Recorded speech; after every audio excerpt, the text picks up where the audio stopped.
You rap. Yeah. Are you okay? Who are you? Carmen Delgado. What is your name? John.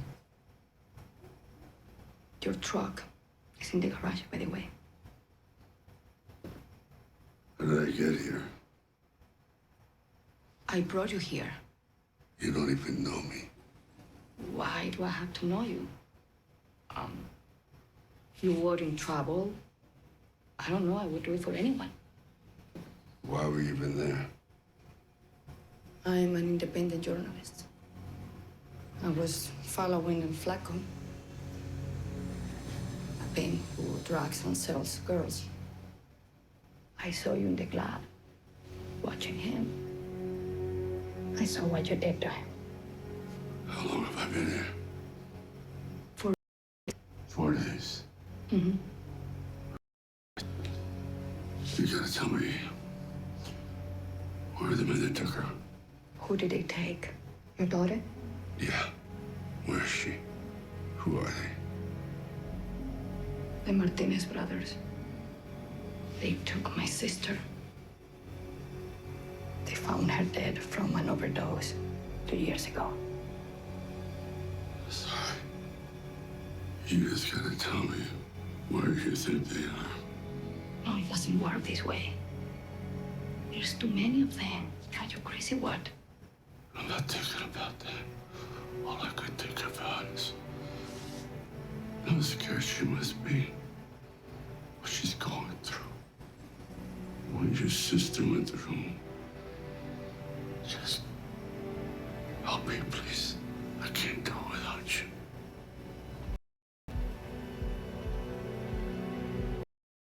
Okay. Thank you. What's the one thing that we all have in common? We all die. Until this morning. Jesus Christ, they're everywhere! Boys, let's move.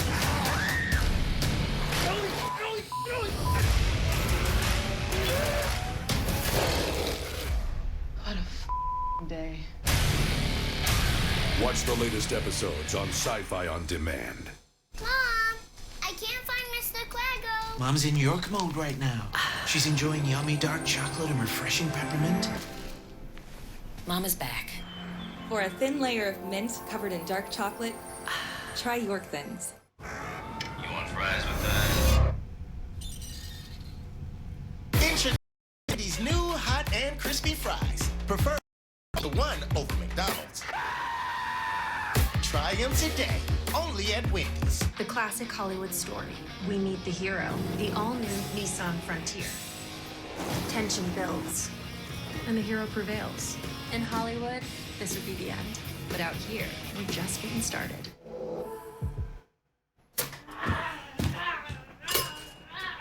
Meet the 4-year-old who refused to wear pants this morning. Why, Andy? I'm a dinosaur.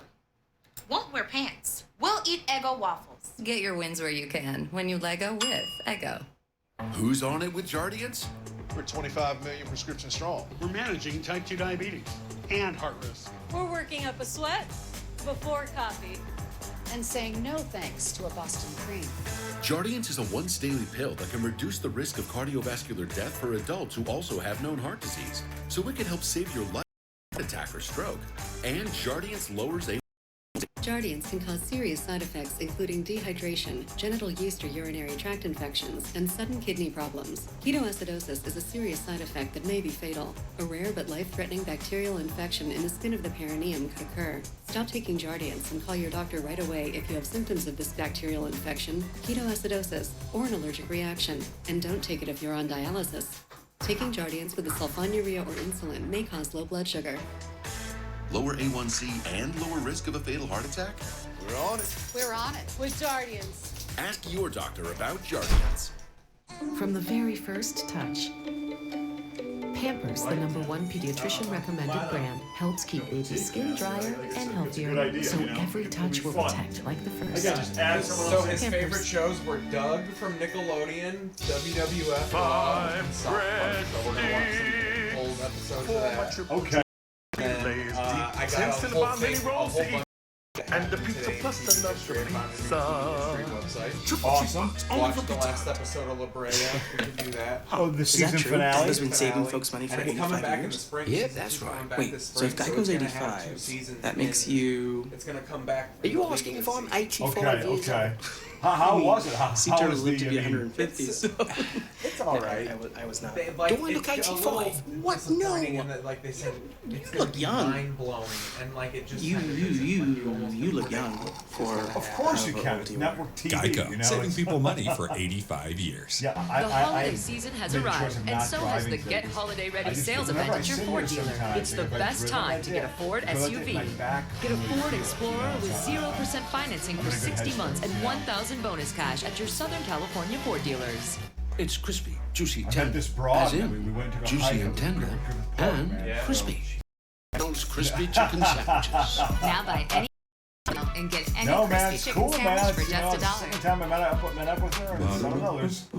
Get the rest you Going need pretty this well, season during actually, the so holiday far, sleep you know, event just, at the you know, Revive Sleep she's- Center she's inside super Living cute. Spaces, where you'll find the know, best and she's deals on age top appropriate, mattress you know what I brands. mean? Like, Save she's $200 in on my our age, Beauty she's Rest like Hybrid 7. Carbondale Yeah. Firm Queen mattress. Exactly. And enjoy a We got so $300 much Living in Spaces common, card you when know? you take home our Yeah, exclusive I collection. ever mentioned my We friend even offer Jason special Fever to financing you? for I think 60 I have months on before. any purchase with your good And, credit. he's a Save good- big I at love the him. holiday I've known the sleep guy event. forever. Only at the Revive Sleep Center inside Living Spaces. Living Spaces. If your refrigerator's bare, we got something good to share. We can give you a meal and kicks with the pizza that you play. You want it? We got it. You want it? We got it. Shakey's very, very yummy. And we keep the chicken mojo. Get a medium one-topping Shakey's pizza, now just $5.99 when you buy a large PCM meal deal. Shakey's, treat yourself to something good. The holiday season has arrived, and so has the Get Holiday Ready sales event at your Ford dealer. It's time to get a Ford F-Series. Get a Ford F 0% financing for 60 months and 1,000 bonus cash at your Southern California Ford dealers. I'm undercover with a group of escaped convicts. Shoot on sight. We don't hide. We fight. Yes, she does. Trust me. Intergalactic, Wednesdays at 10 on Sci-Fi and streaming now on Peacock. That is not good to try. She's but I mean, she's American. She's born in Vietnam when she's 3 years old.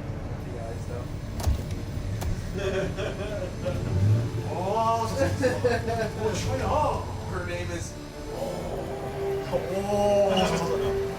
Her name is Jasmine. Jasmine Quinn.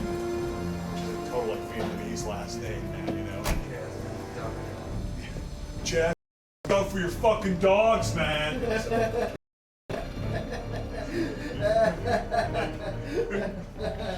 Do you remember that scene in well, I personally liked Gran Torino a lot. I think it's a totally good movie. Oh, sure, man. I'll be up here. This is the new Rambo, by the way. The movie that they remade?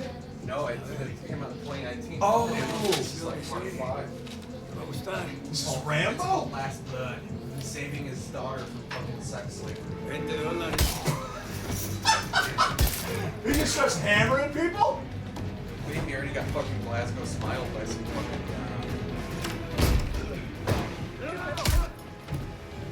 Go! Vete! Fuera!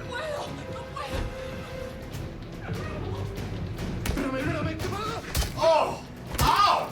Man! Vete! Get out! Go!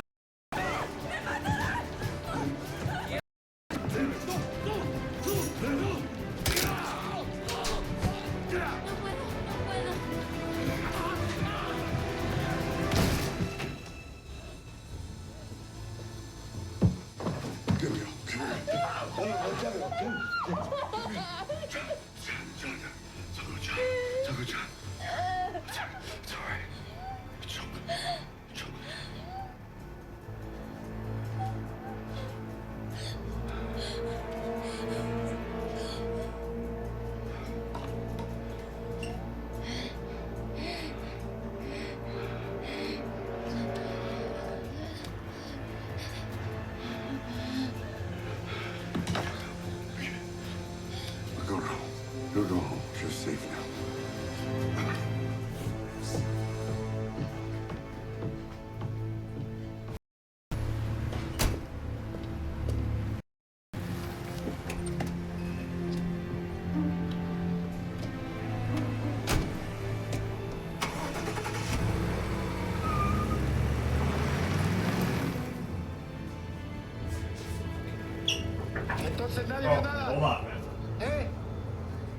Les dije que quebraran a ese...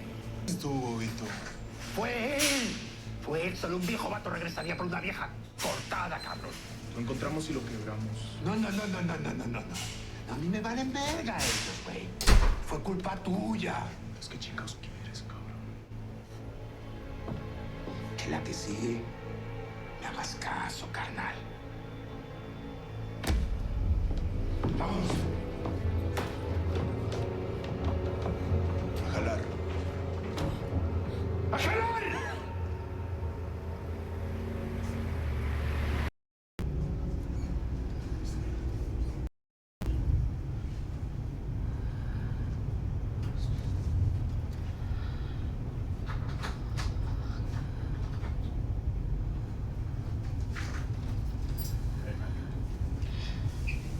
Zeke, good to see you, man. What's up, Hollywood? Look at this beard, man. Yeah, man. Good to see you, man. Hell yeah. You know, you look like I want to like go to a mountaintop. You gotta be my guru when I see you, man. What are you doing? Show me the way. You know? I'm trying to star in the Chris Damon biopic. He says Hawks, by the way. He doesn't say hello. He says Hawks, or did he say race war? Race, remember him? Race war, race war. Jew. Yeah. I had some friends come who, you know, they don't know exposed to stand-up comedy. Yeah, but they would come to Power Hour. Yeah, they went to Power Hour. Oh my god. And they were literally just like, I mean, Damon was One time, yeah, all the time. And in the middle of someone's act, he just goes, Jew, like loudly, and they were just like, what the hell is going on? I still remember the Mike Fest where it was like 7 pitchers or whatever. And then like Grace Lust had like a tampon. Maybe it was used, we don't know, but like she squeezed beer from the tampon. Oh yeah, remember that? Yeah. And then I think at one point John Idy just started rapping. Well, John Idy would rap. He always raps. He always rap. He's got a song on Spotify with Chris Red. No, he doesn't. They were in a bathroom. They were in a bathroom, and some guy recorded him freestyling. So Put it into a song. Just put it on Spotify. Really? Yeah. Wow. Father Idy. It's true. You know, he and I probably we have no man. I keep moving on. What do you smoke weed? So young, anybody knows this stuff? I appreciate the. Always lost. I'm the one comic, and now I moved to LA, capital weed land. Yeah. It's like, So man, where you at right now? Sherman Oaks. Sherman So Oaks. I'm gonna have you sit here. Good in this world. Yeah. Under there, under the desk. I was gonna come. Wanted to come to your party that night, but I had to freaking, you know, do something the next morning. I apologize.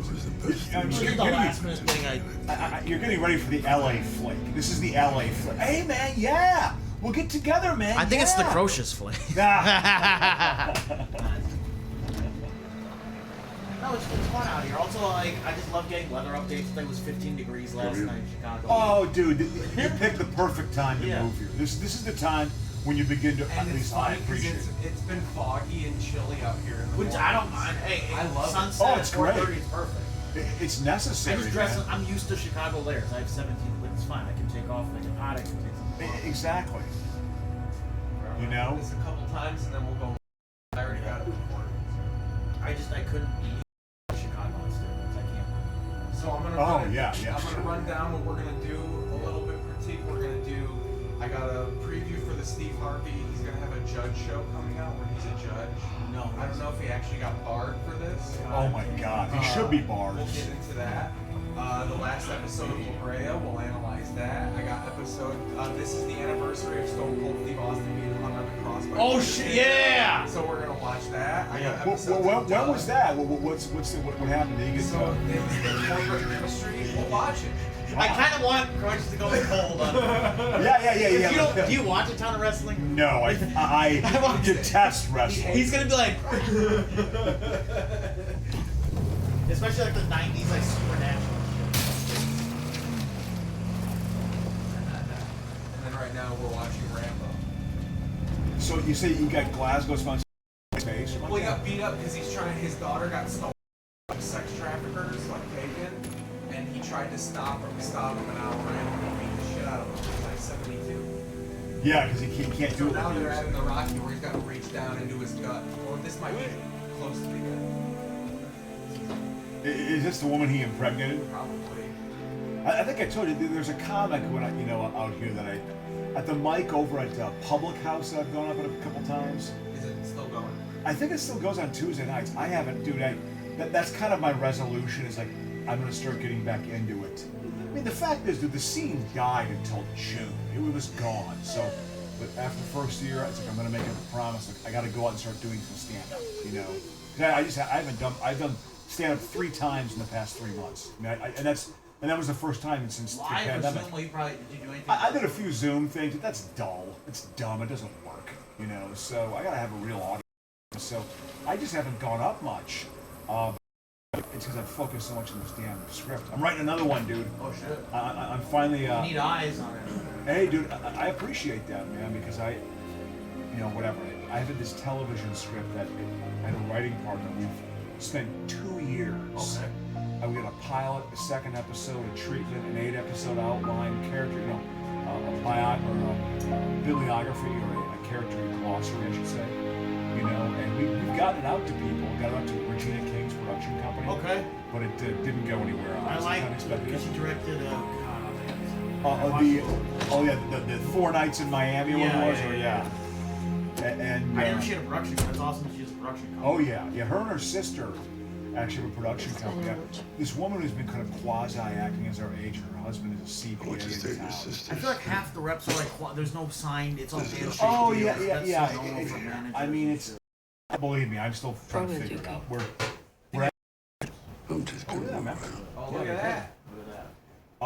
They're good. They're awesome. But yeah, but we got it out to. You ever heard of the show Virgin River?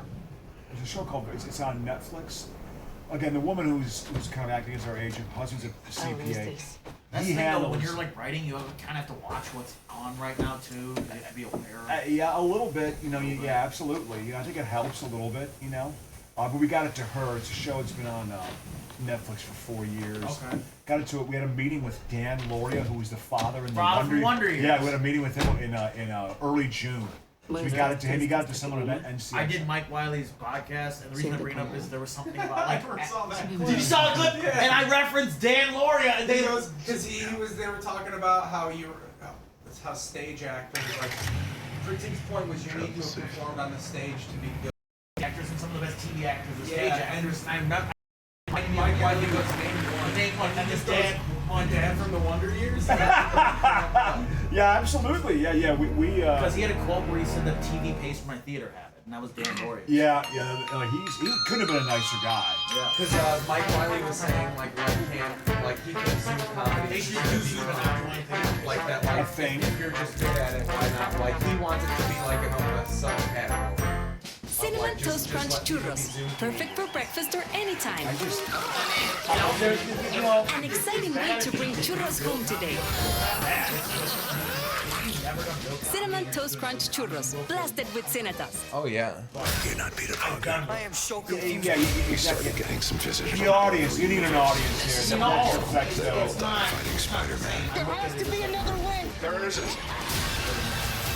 Exclusively in movie theaters, December 17th, PG-13. When our dogs moved in with us, our bargain detergent couldn't keep up. So we switched back to Tide. One wash, stains are gone. Yeah.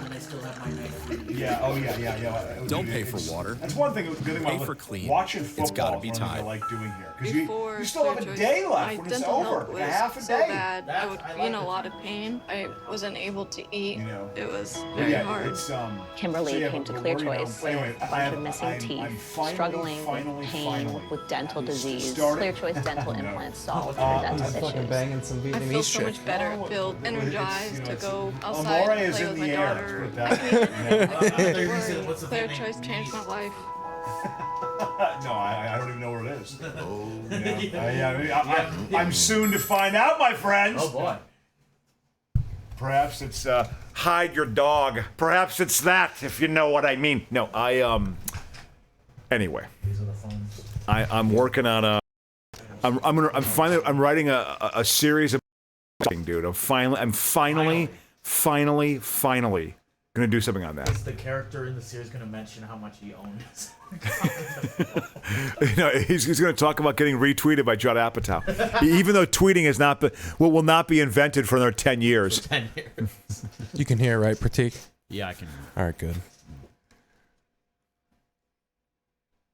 All right. Do I need to look at a camera? So, do you have family in Sherman Oaks, man, or you just moved there because you just got a place to live? The comic friend who I've known for years, Sammy Obeid, he had a room open. And Okay. It was a good deal. Yeah, good dude. That's if you can get some inexpensive housing here, that's an important thing to lock down because my housing's not inexpensive. It's actually expensive, and it's tapping my money. What neighborhood are you in? I live in Los Feliz. Los Feliz, because it's like, you know, the hip Brooklyn of LA, man. You know. Yeah. Silver Lake, is it kind of like? Yeah, it's like Silver Lake and Echo Park. Yeah. It's that area. I'm 2 blocks from the Vista Theater. Okay. Which was bought by Tarantino a couple months ago. He bought it, and the next day, a lot of homeless people used to actually sleep in kind of like next to the ticket booth and underneath the monitor. You know, I love how this is they like they put a fucking big metal just like you are not going to sleep here. You know. So.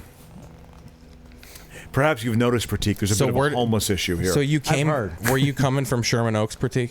Yes. Oh, man, you made it all. Took the 101 down. Mm-hmm. So is my my earphones are? Yeah, you're good. You're all good. Well, I can't hear myself though. Is there a way to turn down the earphones? Yeah, I could turn you down. Yeah, it's a little loud. Thank you. Ooh. It's a hot one. It's a hot one. I think good testing 1 2 3 testing 1 2 3. Peak New York is the. Good for you're good. Okay, good. Thank you. I appreciate that. I'm excited about the show. Have you had guests on the show or? Couple. Oh, yeah, we've had some. You know. A long time ago, I used to have guests on a lot, but since it's been TV centric, not really. I gotcha. All right. I'm honored. All right. You should be. Chicago. We had Kevin Kellum over Zoom. Oh, nice. And then my buddy Jeff Eggleston was on. Okay. Yep. Yeah, Kellum was raving about your show. Oh, he loves it. Yeah. He's a supporter. Oh, that's great, man. Keith asked, we should get CJ on, and I was like, CJ won't want. He just fit him. There's There's nowhere for him to sit. Yeah, he would also just be like, you know, no, I don't want. All it would be, you would like it. It would because it would just be ripping on me the entire show. It would be the entire show. That's all it would be. You would actually, you would appreciate it. You would like it. You should play Crocious' stand up. I got his Chicago comedy audition. Ooh, man, comedy festival. Yeah, I remember that. Killed. But yeah, I haven't been doing much stand-up, Prateek. I got to get back out there. But that's okay, man. I've been writing a lot, so I feel good about that. If you feel fulfilled, and that's what matters. Honestly, at the end of the day, I swear it's been scratching the creative itch better than I thought it would. You know, so then, you know, but we're making the push, man. We're going to try to sell the fucking thing. Yeah. You know? We're also live. We're going to let someone catch on here. Sure, absolutely, man. Just what's going on? Welcome to the show. Just kind of winging it right now, man. We always get one viewer within a minute. Exactly. Welcome in, though. How are our November numbers in terms I of haven't checked downloads and things like that? Because we get like 1,500 people a month. Yeah, I told Crocious how many listeners we get, and he just goes, "That's more than I thought there were going to be." Exactly. You know. I mean, Crocious is like, oh, I got to try now. Okay. Why? Yeah, exactly. I don't know if I do that very often, but so what's he doing? Is he building like a fortress? You see, I still have the knowledge from when I was in Nam. I still have the knowledge. I can put it together and make bombs. All right, let's fire up the intro then. Welcome to the show, everybody. What is it? Is it? From Atlanta, Fulton County. We're storming the Capitol. It's a revolution. What color I see? Then you maintain the status. December 7th, 19. I'm gonna question a psychopath. I love you so badly. I got me.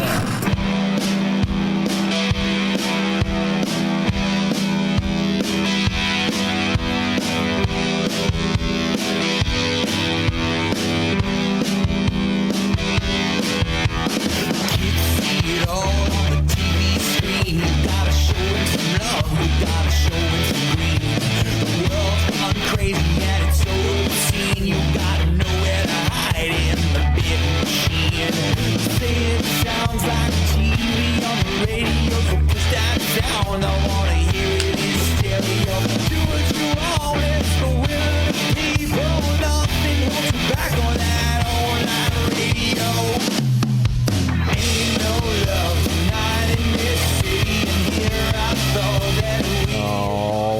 right. We're here. We're in watching fucking Rambo 5. I think it's the 5th one. Yeah, what is it? It's called Last Blood? Last Blood. This montage sequence here where he's setting it all up. Classic my daughter's in sex slavery. Yeah, movie. I was going to say. Also, it's Taken, basically. Exactly. It's Taken gone Rambo. But it's Mexican slavery. Okay. You know, okay. The worst slavery. Exactly. This montage. The slavery that takes good American slavery jobs. Yeah, exactly. Doing this for the American job. You know what's going to happen? I'm going to have a montage sequence where I'm just building stuff. It takes the place for actual action scene.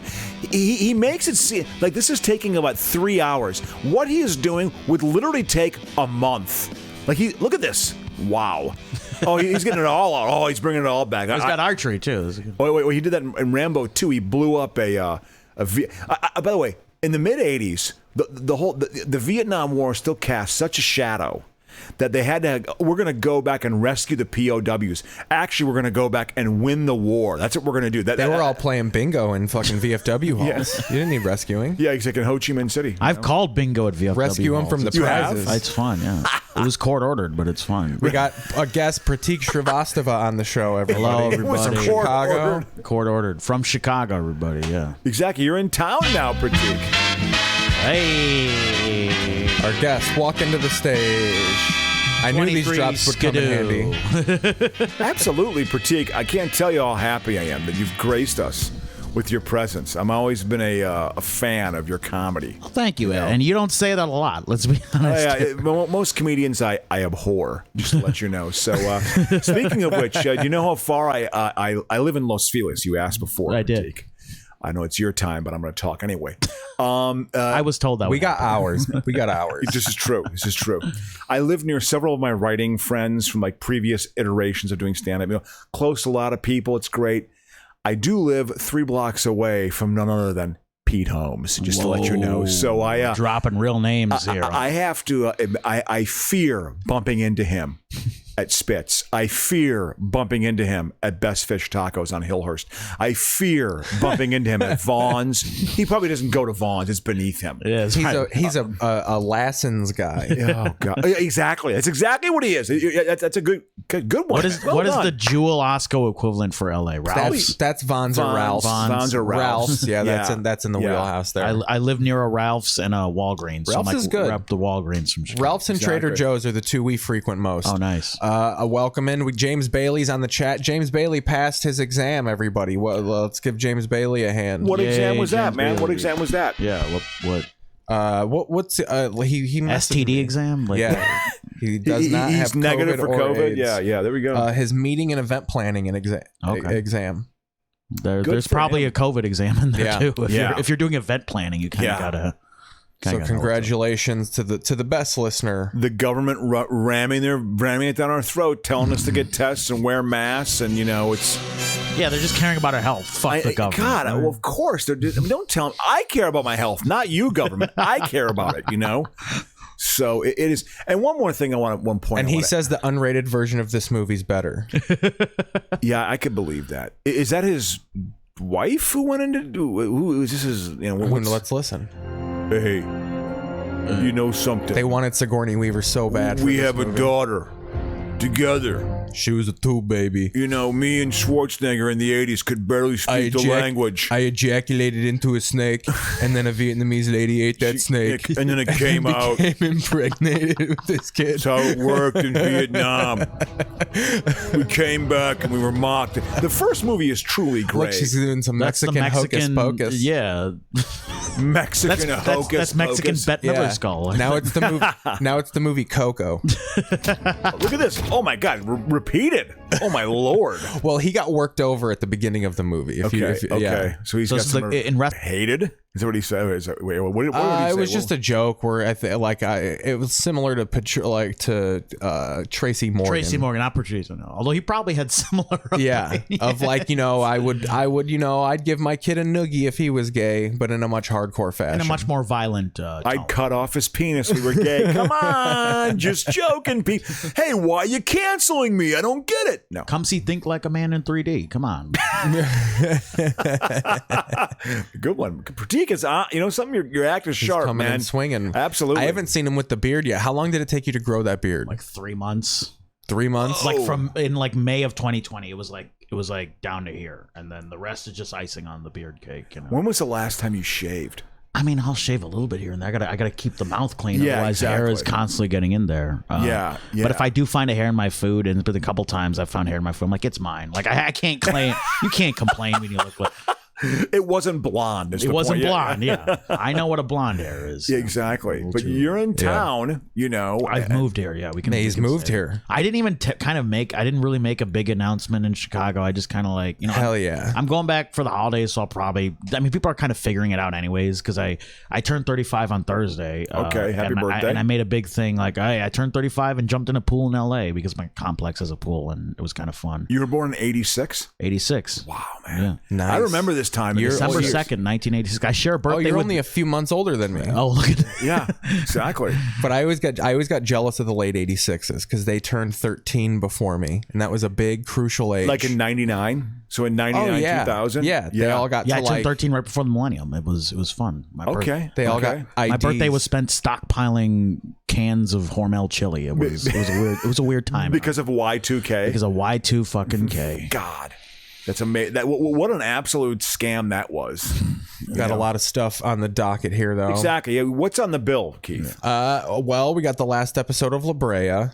We'll probably close out the first half. I've been La Brea. Do you know about La Brea, Prateek? I do not. Yeah. So La Brea is a show about a sinkhole that opens up in the middle of La Brea and Wilshire Boulevard by the big red car museum. I'm sure you've seen it. Yes. And they fall into 10,000 BC. Yeah, they're connected. The movie, right? From like yeah, the Roland Emmerich fucking movie. They fall into a Roland Emmerich nightmare. I mean, that is what it is. No homeless people fall in with them. No, and they're there over there.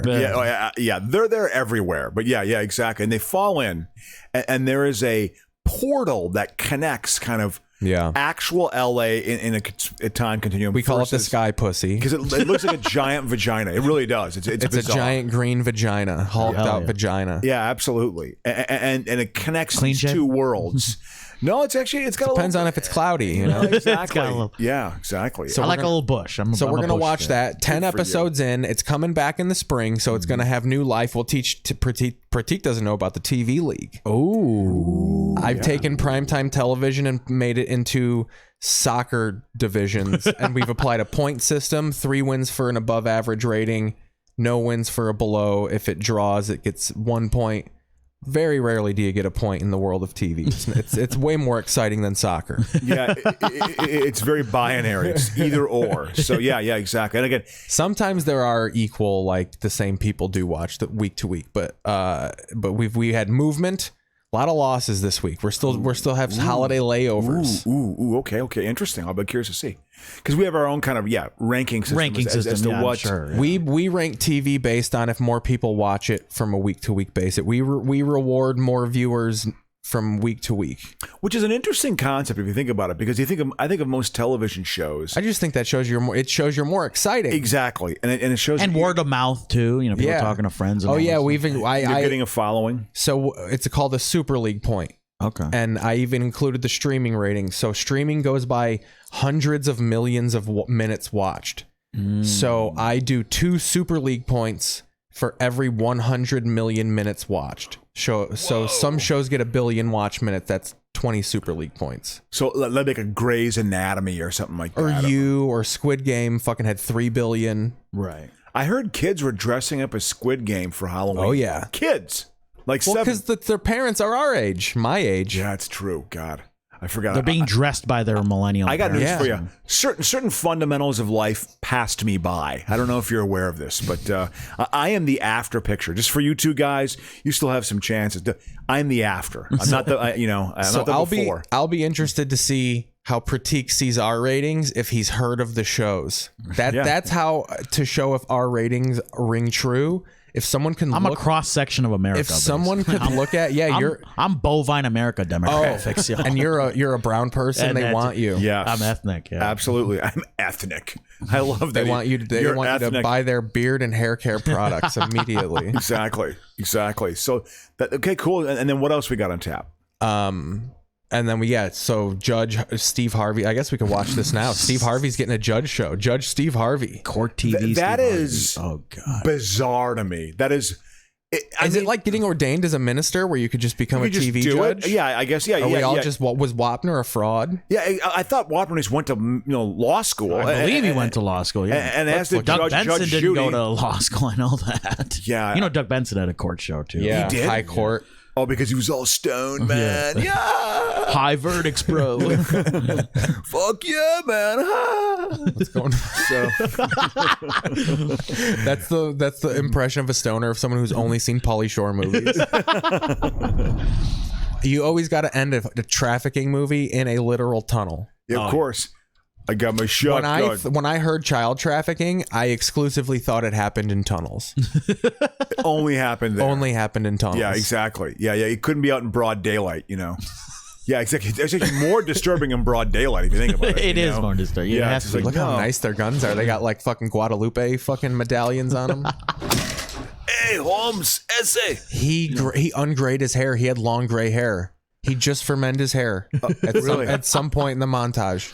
I think I told you there's a comedian. I was telling you before we went on air. There's a comedian at a public house on Tuesday nights. They have an open mic there. Oh, he just hacks them. Yeah, a lot of chopping off of limbs in this. So this is Machete basically with Stallone instead of Danny Trejo. Oh yeah, they incorporated a lot of movies. Yeah, it's derivative. A little bit of MacGyver in there too when he was making the stuff. Oh, absolutely, a lot of it of MacGyver. But there's a comedian who I was chatting with. And I'd forgotten how much I don't like being at open mics until I spoke with this guy. He was a nice enough guy, I guess. Because he revealed his entire life story when I asked the most basic question. That was some Home Alone shit. Did we just notice that? Like, he just did like the, come get me, you guys. And then the paint can came down. There's one too. We'll incorporate a Home Alone 2. I got guns everywhere. Taken. Home Alone 2 and Taken 2. All the good sequels. Those are the two best sequels. Lost in New York's tunnels. He still has the turtle from Rocky. Still on? Whoa! No. Well, those things live. Is it now? It's big now, though, right? Or is it? I mean, it's like 40 years old. Yeah. Wow. Well, yeah, exactly. Those things live to like they're 150. Right? I named him Juan Castillo after the Colorado Rockies baseball player, Vinny Castillo. Some good man screams. Oh, there we go. Oh, there it is. Ooh, man, they've been. But you still got to shoot them up. Exactly. Too. There you go. It's a waste of bullets. I am finishing the job. It's literally overkill. I've seen those George Romero zombie movies. They wake up after if you don't sever the brainstem. And the blood is black. But it was. This guy was telling a story about it. He did Postmates or delivered food and delivered to Stallone. I think I told that story. He goes to Stallone's mansion and there's a guy working on the intercom system. He's like, well, it's not Stallone. It's going to be some worker. And it was Stallone. He's like, I have a food here for Sylvester Stallone. Oh yeah, I'll take that. Oh yeah. And he just took it and he had his dog with him and he made a comment about his dog and Stallone kind of chuckled a little bit. That's great. Like he was actually pretty cool. He That's kind of cool that he works his own intercom. Is that Triple H? It might be like Seth Rollins. Oh, my foot! Oh, this! I stubbed my toe. That's the worst pain you could get. I stuck a coffee table there. You thought you got stabbed? I stuck the edge of a coffee table out. I just stubbed your toe. You're not gonna die, but that's gonna hurt for a week or two. I stubbed a toe like 3 days ago. Oh, was that a slow motion one? Oh yeah. I stubbed a toe. It literally. I was rolling around on a couch afterward. I remember watching him as a 12-year-old being like, this isn't very good. Like, I knew it wasn't good, but with shitty standards, having no sense of how drama should unfold, I didn't like it. I like you're not talking about the racism. That it's just the plot advancement wasn't good enough. To me, it was like, okay, he's just acting like an Asian guy. You're an actor. You put on a different skin sometimes. You know? Just like Face Off. It literally was like. Can you imagine Face Off if he just switched with an Asian guy? Oh my god. I tell you what, we're gonna gonna, but yeah, let's watch. So here's the preview for the. Is that a stripper? Are those for the stripper Steve poles? Harvey show? I mean, court is in session. Give a big round of applause there from Montana. Get your $5 bills out, you big spenders. Yeah, but look at that. For the Honorable Judge Steve Harvey! This is no robe. This is like grand. Yeah. This is way grander than I thought. Was this the Masked Singer? Yeah, no shit. I mean, this is incredible. Look at this set. It's insane. Judge Mathis is crying right now looking at this. Wow. Always good to come to court when you can't lose. This can't lose. You can see Prateek can do the voice. Yeah, you're allowed. In my courtroom, I speak the truth. Tell me what the business. Look at that gavel. I was gonna be racist and say, did he have a gold gavel? Look and then at he that has a gavel fucking with the gold wink. gavel. Oh my god. That's the caption to the episode. This is the Gold fucking gavel. thumbnail right here. I want to see. Can we go back? I want to see him hit the gavel down. Could you just go back like 15 seconds? For the Honorable Judge Steve Harvey! Always good to come to court when you can't lose. This January. Can we all just settle right now that Steve Harvey's probably never been arrested in his entire life? Or he's never been he's not a court case kind of guy. No, he probably isn't. He's pretty straight laced. He's been a father his whole life. Maybe a disorderly conduct Courtroom, I speak the truth. Wow. Look, he's looking at it. He's looking at it like this is the only reason I did the show. For the gold gavel. Just for the gold and gavel. no robe. He's just wearing black. Yeah, he's just making choices and decisions. I'm going to change people's shots so they could see the gavel on YouTube. So what is the plot of this? Is well, we'll it see. truly Let's legal? check it out. Yeah, Tell me what the business arrangement was. It's pretty much us communicating via Instagram inbox. Oh, you slid in his DM. The whole truth. I plead the You know, there's legal experts backstage that are just like, Jesus Christ, what are we doing with our career? Well, yeah, you get into entertainment law and you never know where you find yourself. I tell you what they're saying too, though, is that I'm going to the bank with this one. I bet you they get paid pretty well. Steve Harvey, he's a name. They're consultant money probably on this. He's probably making a couple grand an episode. What the hell? Hey, well, here's going to be our case. I want to hear more about it, though. It's fascinating. fifth. You can't plead the fifth after you told the story. And nothing but the truth. Let me give you my thoughts on this. You crazy. Since when is that a crime? Since when is that a crime? Whoa! I'm about to hear a whole lot of nonsense, though. Don't you see how fascinating I am? This is your daddy's fault. Just want to get my hoopty-whoop. What is hoopty-whoop? I object. You can't object because you're not a lawyer. And you ain't a judge. This is the Steve Harvey show, but just him. It's the courtroom set. Yeah, exactly. I bet you this thing sweeps the Emmys. I've never been more confident in my entire life. This will be a hit. Oh, it'll be a hit on like hospital waiting room TVs all over the country. Oh yeah, absolutely. You're waiting to get your third COVID shot. Absolutely. Oh, they probably filmed 120 episodes already. Oh, right. Absolutely. For cheap. Judge Steve. That gold gavel is the centerpiece of this show. Isn't this music kind of offensive? Stop all this laughing. Pop, I got to doing James Brown song. Is that a little bit? Well, I can't play that on here. We'll get sued. Yeah, we will. We'll get pulled. Stream on Hulu. Wow.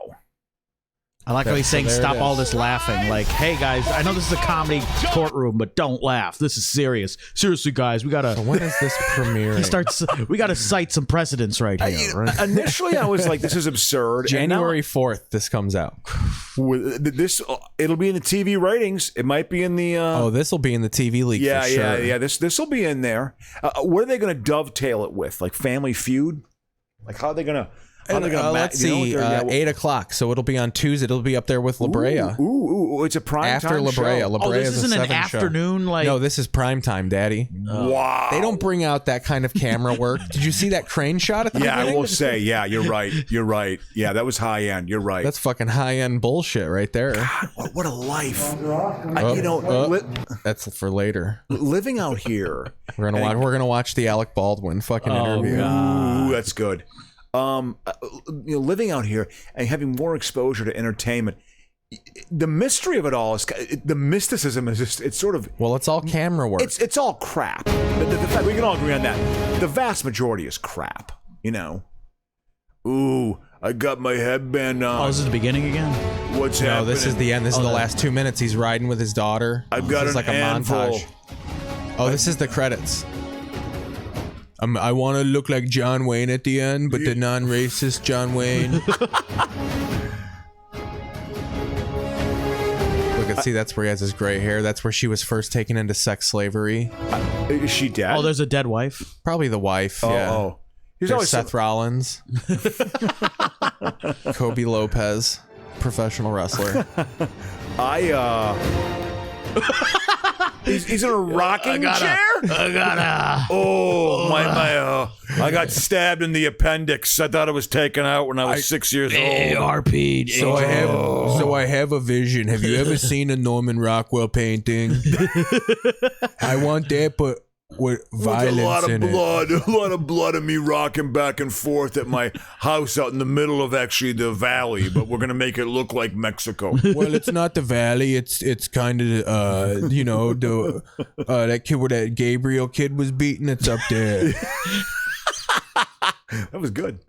Yeah. Look how fast they do the credits now because they got to get scooting. They gotta get scooting to the next showing of it, probably. Well, I didn't. Well, let's see what's I on saw the next. Rambo where he goes back to Southeast Asia with like a Bible study group that's going to go there and make Christians. I got to find the You know, remote. I saw Talk that amongst one, yourself, guys. But I didn't realize that there was actually a fifth one to this.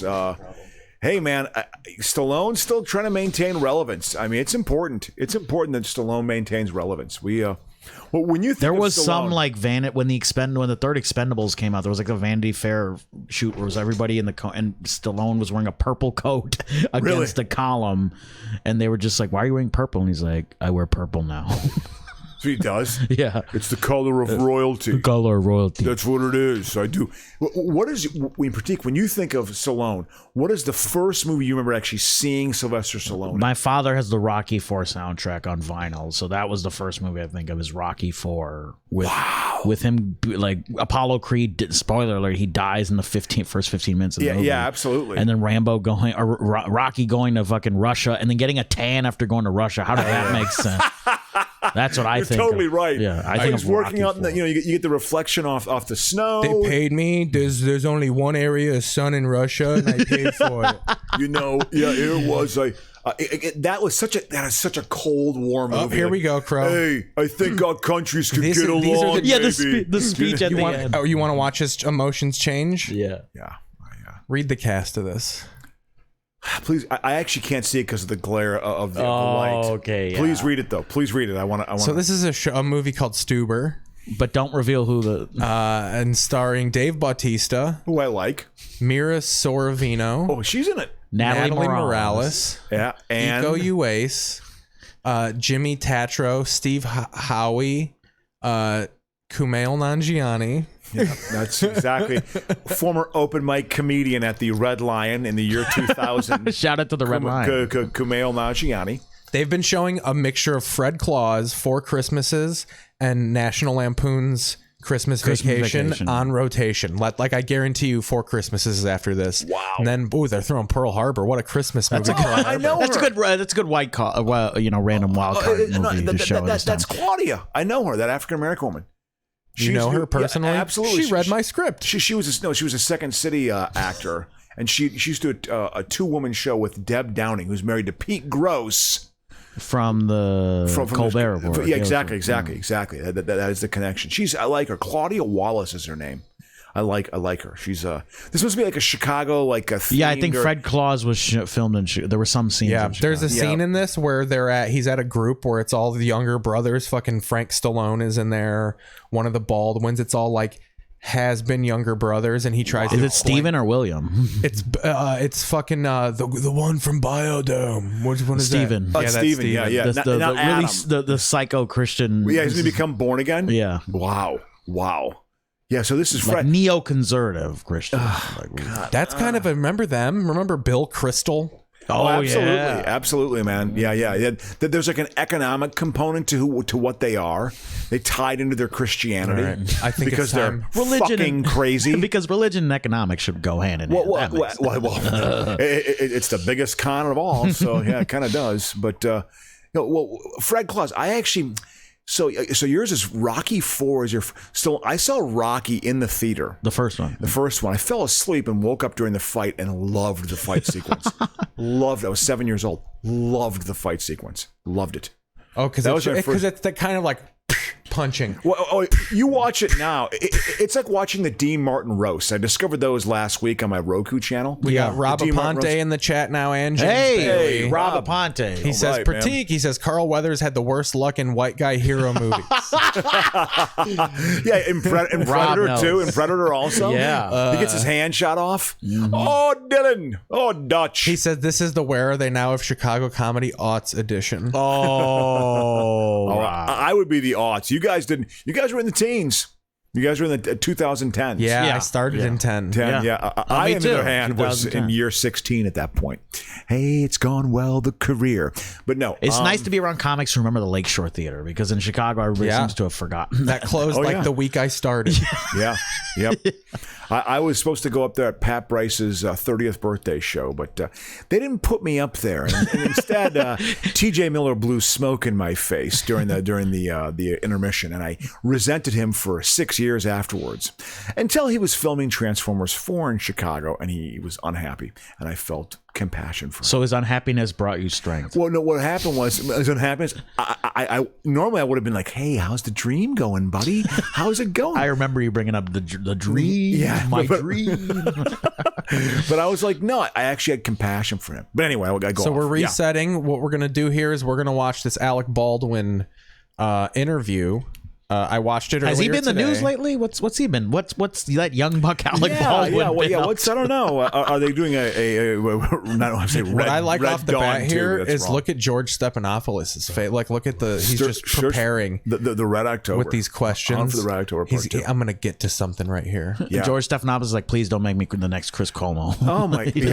Look at Baldwin. It's like, Alec, in case you can't tell, I'm much older now. You haven't said much in public since that tragic accident. What? Most of this interview is him explaining the process of making movies. Oh no!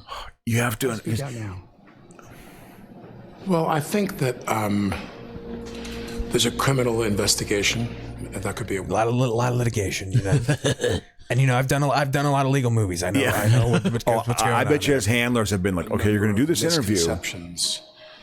Most of it from sources I really wouldn't. Clearly he's been prepped. I'm on the. This is yes. Well, as a liberal, I want to actually be a victim. So I committed a crime, so I could actually be a victim. This is the biggest. Finally, as a white acting straight job. man, I've found my For calling. that process to end in February, March. I mean, I'm not asking them to speed it up for my benefit. That's ridiculous. But I am saying. I'm not asking them to speed it up for my benefit. He's basically saying that, like, well, we got a long legal process, so I don't know what I could say. Yeah. But then I love how he goes, I'm not asking to speed it up for my benefit, but if you want to. Yeah, well, exactly. It's such a passive aggressive kind of. When you say not, no, you actually do want to. If you just want to Rittenhouse me right now, we could do that. We could do that. Is he going to start crying? Oh, he cries, baby. Oh, that's ridiculous. But I am saying that they're going to do what they need to do, and I wanted to come to talk to you to say that I would go to any lengths to undo what happened. I would go to any lengths to undo what happened. I think the big question, and the one you must have asked yourself 1,000 times, how could this have happened? Well, there's two things I want to say about that. One, I'm famous. Well, in 1929, the motion picture camera was invented. Perhaps you knew about this, but yeah. There were talkies at one point. Used to be silent film. When I talk about this, my concern is that I don't sound like I'm the victim. I mean, I am, but... There's a woman who died. Oh, she was pretty. If she was and ugly. My friend got shot. He's my friend. And she that looks like a friend who gets shot. Yeah, exactly. Right there. So, hey, you want me to go out and get some whippets? Okay. He's not the director of the project. Yeah. But he does look like a patsy. He looks like a patsy, though. He was a new friend. I met her and we worked together on some of the mapping. And worked together like I made sure I shot the phone too because you don't want to see those DMs. I shot the phone. Which in the movie terms, if you go make a movie with Scorsese, you and the DP don't sit down and they solicit your ideas of how to make the film. What? In the case of Helena, we sat down collaboratively and talked a lot about. She sounds like the Bears GM. Yeah, I know. Talking about collaboration. what we wanted to do. But, you know, she is not a confirmed white nationalist like the Bears Ryan GM. Pace is back to being a white nationalist. Not a precious amount of time we had. But I want to make sure that I don't come across like I'm the victim, because we have two victims here. And the second thing is that all of what happened on that day leading up to this event was precipitated on one idea, and that is that Helena and I had something profound in common. And that movies are magic. Exactly. And that this is all fake. She's alive. This is all a movie. This is the Truman Show. This is a movie right now. This is going to actually... It's complicated. It was a good movie. John Malkovich. We're in John Malkovich's brain right now. Exactly. That's all the universe is. The universe is just John Malkovich's brain. I'm here to... This actually didn't happen. Fake news. And that is, we both assumed the gun was empty, other than those, dummy rounds. I want to get into more detail on the day in a minute, but let's take a step back. What was it that drew you? Where were you born, Alan? Yeah. You know, what got you into acting? In 1957, I emerged from my Irish mother's womb. She had been liquored up, got knocked up 9 months earlier. Joel Souza. Right. He did this movie Crown Vic that I produced, and Joel and I stayed in touch. We're friends, and I loved That's Russ. like you mentioning the condo you own. I produced Rust, a low-budget Western, tells the story of an aging outlaw on the run with his young grandson. Was the log line needed Baldwin, for this? the film's star, is also... Yeah. Were they still trying to pitch this around or something? Exactly. Well, we've shut production up. We're searching for money right now, actually. We got a dual purpose here. We're going to get funding. It's a GoFundMe. Finally goes, Exactly. you finally you feel like a plane. When you finally get some lift under your wings, it's very, very gratifying. I am a purely creative producer. My authorities as a producer. What the fuck is he going off on? This is... Okay. This comes into play later because this is him immediately stating what his responsibilities are on the set. Because he asked them later of like, isn't he being sued or as a producer? Oh, I'm sure. I'm sure there's so some this legal is shit him going saying down. immediately, when I produce movies, it's script and casting. I have nothing to do with anything else. So basically, a lawyer clearly. Yeah, this I'm not in charge this is of what we, stunts that go on. You know what I mean? is what we call an alibi. Yeah, yes. And this is damage control. Absolutely, man. You're absolutely right. Casting and script, which are actually married to the role of being a lead actor in a film. So you're not the kind of producer who's looking at the line item of each budget. No. What I actually do is I take the budget and I set it on fire the first day. and it usually doubles. I usually yell at the budget and say it takes big brass balls to have a good budget. I take accountants and I slit their throats over the little budget snap thing. The real red ink, blood ink. But hunt for red ink. With the one thing I do look at a budget is the miscellaneous line item, which is all the cocaine. I gotta make sure we have enough. Aponte says Rust is a movie set within a movie about an actor who killed someone but still wanted to make the movie that was originally being made called Rust.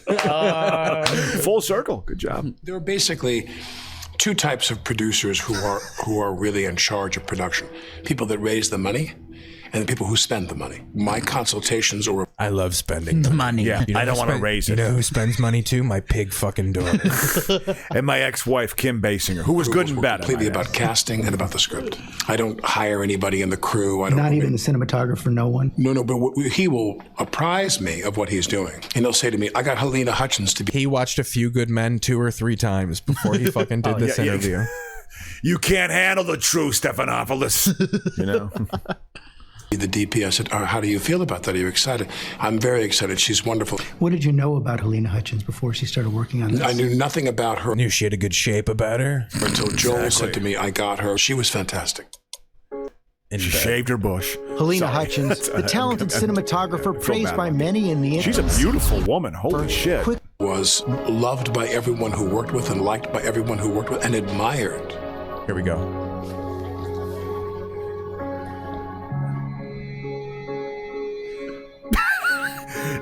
Wait, hold on. Insane. That was a good lion face, lemon face right there. Sorry. See how you don't know if I'm acting or not? I know, because I'm so good at it. Well, plus the production, like ding ding. What is it? Is this a who was the guy on ESPN? Somebody's scoring this interview right now. The disabled athlete, the Chris Matthews. Who was the guy on ESPN when I always have a Chris? He would always have like, the inspirational tug at your heartstrings athletic story. You know, this guy was a water boy and they won the state football championship in North Carolina, and he's developmentally disabled. It was the same like music, the same production going on. Flags with you? No. Okay. This training course you do, what did she tell you? She say things like, "Remember, this is a blank round." Tell, rock on. She'd tell me to spin it like this, all cool. Turn it to the side. Bang. Gun, snap back. You have to create that. She would give you little tips about firing. She was really a rank amateur, as far as I'm concerned. It's really her fault that she got shot. You give the we couldn't get Michael Winslow to do the sound they're effects. They're talking about that. They're talking about the armor. The armorer, right? Yeah.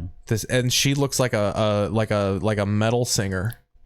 Like, I'm gonna see if I can find a picture of the lady who oh yeah, here we go. And that was like her second movie or whatever. Oh yeah. Oh, that's her. Jesus. Well, no, we got a better shot of her. Oh, that's there she is. Yeah. Look at that. How can you trust her? She's a Minnesota Viking fan. She looks like a manager of a Hot Topic. So that's who was doing the stunts. And Alec Baldwin even says later, he goes, "Armor's even a new term. We just call them prop guy or girl or prop thing or prop thing." Yeah. Gender neutral prop. In charge of all weapons on set. Yeah. That's New Mexico. Hollywood armorer.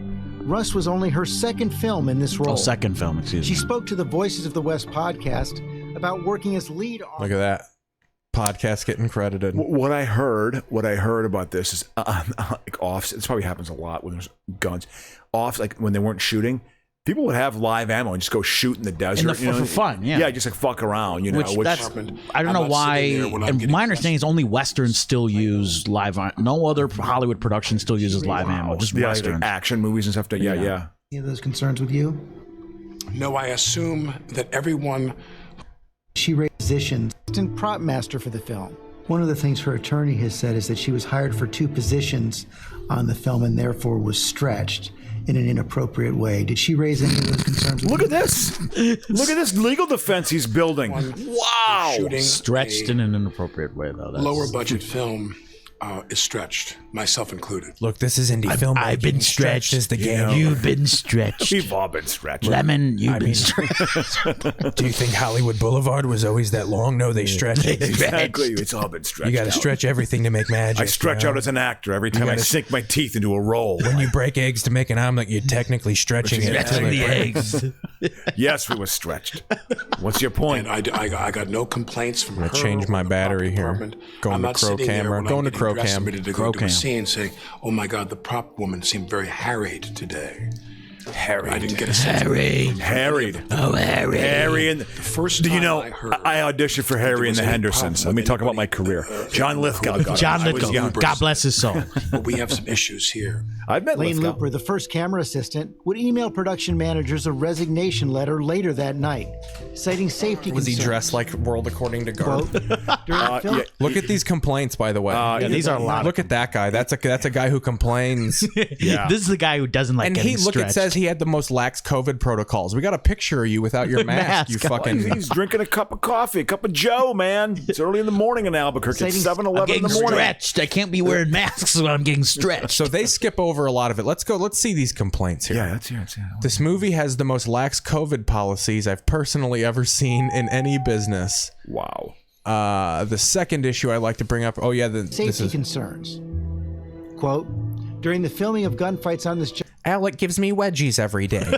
Things are often played very fast and loose. So far, there have been 2 accidental weapons discharged. You don't like fast and loose? Get out of the kitchen. It's too hot. It was too hot for the kid. He couldn't handle the heat. You got to put your sunscreen on to be in this business. I create friction when I work, and it's heat. You guys can't handle it. Charges. He also wrote about concerns about reasonable rest and housing for local crew with long commutes to the set. All right, we're when back. he quit, the day before that happened, we wrapped. And he came up to me and he said, "Thank you for the position you've taken on behalf of IATSE and the union on social media." I said, "My pleasure." My pleasure. Yes. This photo posted by Helene. My pleasure. Look at that. You know what's interesting? Didn't the IATSE contract looks just like get fucking renewed Lonesome and they got Dove. everything they wanted, basically, right? Didn't that just happen with the IATSE? Well, yeah. That was after this. Was that after this? I believe. I wonder if there's a relation. You know what I mean? Like, oh shit. Like, it does work in their favor. The International Alliance of Theatrical Stage Employees, which had been on the verge of a strike. And Alec posted this on Instagram. And I want to say to the people in IATSE, do what you need to do. You want to go on strike? Go on. Fuck that production. I want to shut it down. Rust.com. Go see this movie. Wow. Passion project. So they had actually finished the movie. They had wrapped the strike. Because I'll tell you something about the executives. They don't give a about you. He said, because we have some issues here. I said, try and get to such where he's as, fucking. and he said, my men need a. I was going to do the movie The Edge. I work movies. He comes out of crying. Oh, this is where he cries about how he loves filmmaking. Oh, this is fantastic. Yeah, I want to see this. To get everything done, and when you kind of okay, we got to go back. He goes for long. How unique an environment a motion picture set is. It's kind of, there's an instant familiarity. The amount of care. These are people who are professionals who have really good jobs in a field they love. We're paying them well. And I looked at all these people and I see how hard they work. They're so hardworking and they're so. He couldn't come up with anything else. Yeah, exactly. They're so committed. Well, because I want to say poor because they're so poor. They're so exploited. I mean, these people can't break a $100 bill. Keep coming to Hollywood, people. It's not going to happen, but maybe it will. Try asking for change for a $1 million. You two could be stretched on a Hollywood set. We stretch. Aponte says Alec is against executives. He's an executive. Yeah. Creative producer. And you're around people, and you're part of one of the great collaborative processes in the world, movie making. And being the general manager for the Chicago Bears. You're so collaborative over there. Yeah, with Trubisky, I still stand behind the decision. Everyone moving like a watch to get everything done. And when you kind of... And who built that watch? This guy. I see this watch.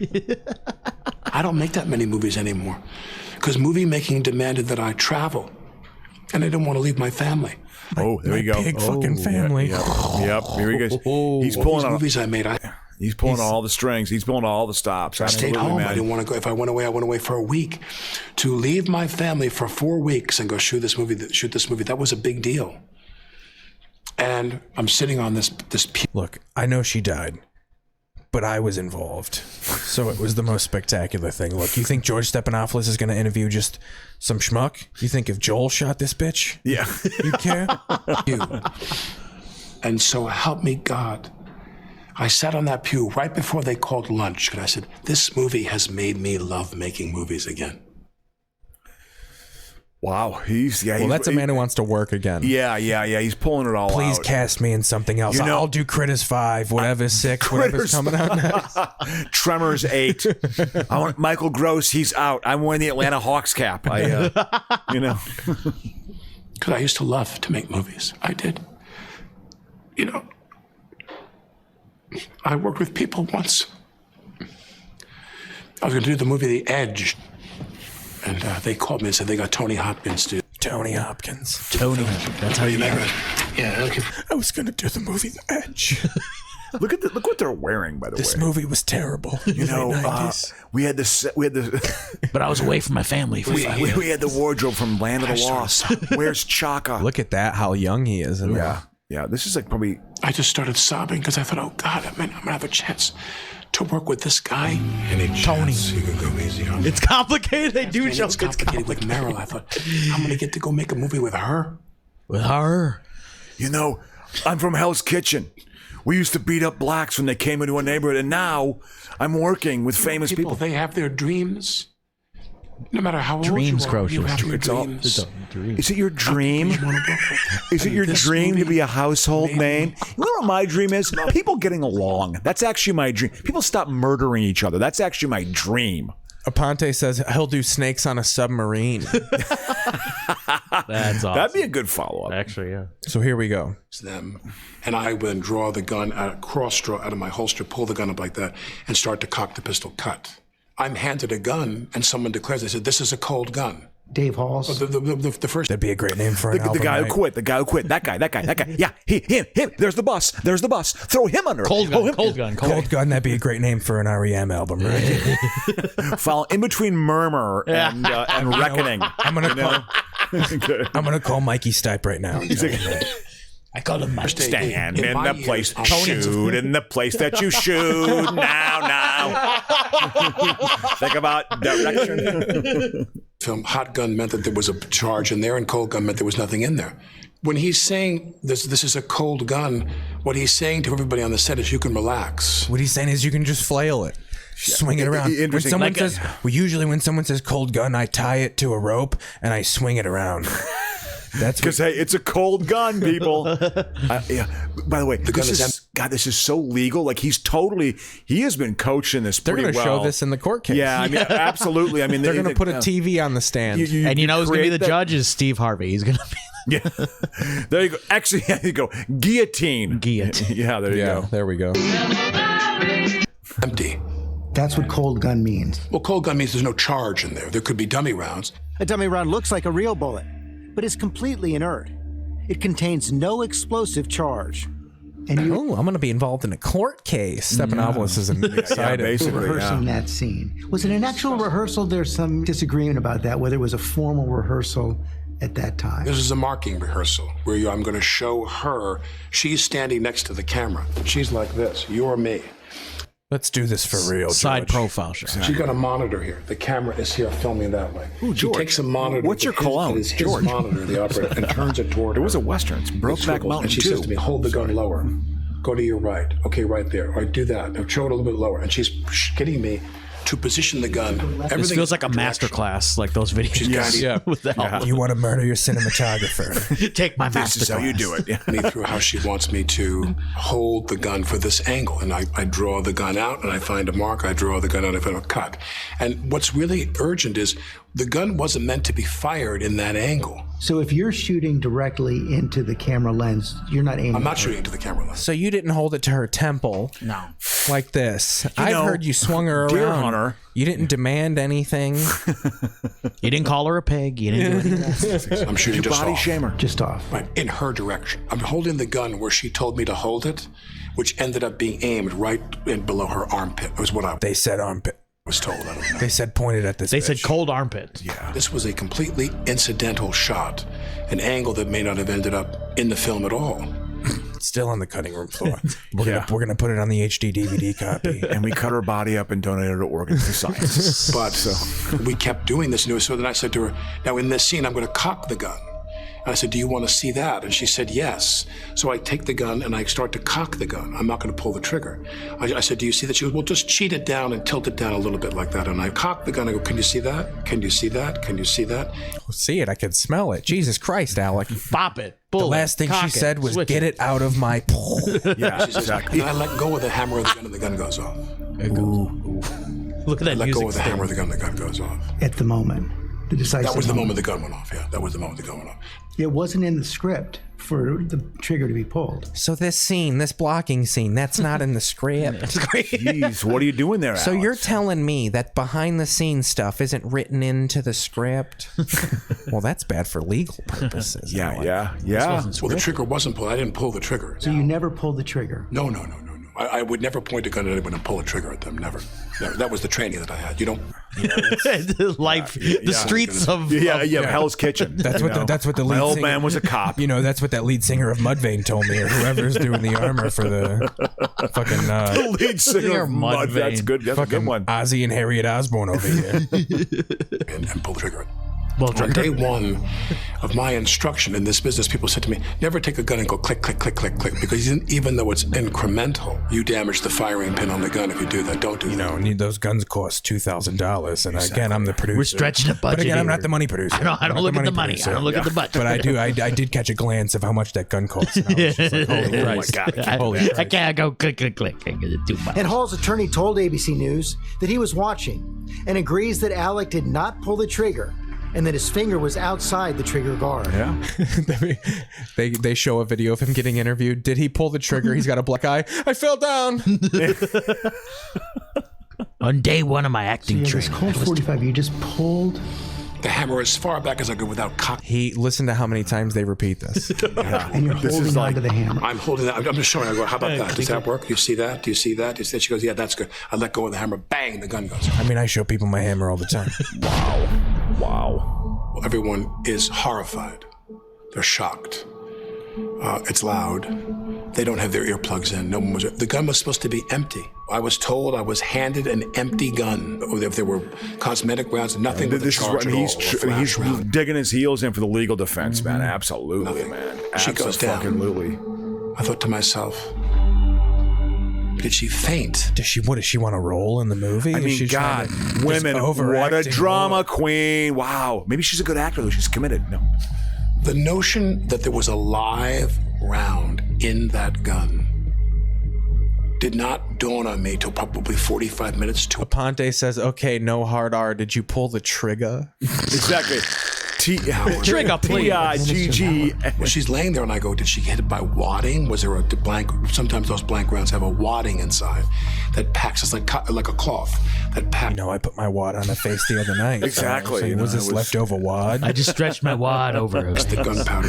Sometimes the wadding comes out, it can hit people and it can feel like a little bit of a poke. My wad feels like more than a poke. It's like Exactly, It's it like getting happens. punched. You ever know when you go to the doctor and they tap on the back? Yeah. That's what it's like getting bukkakied by Baldwin.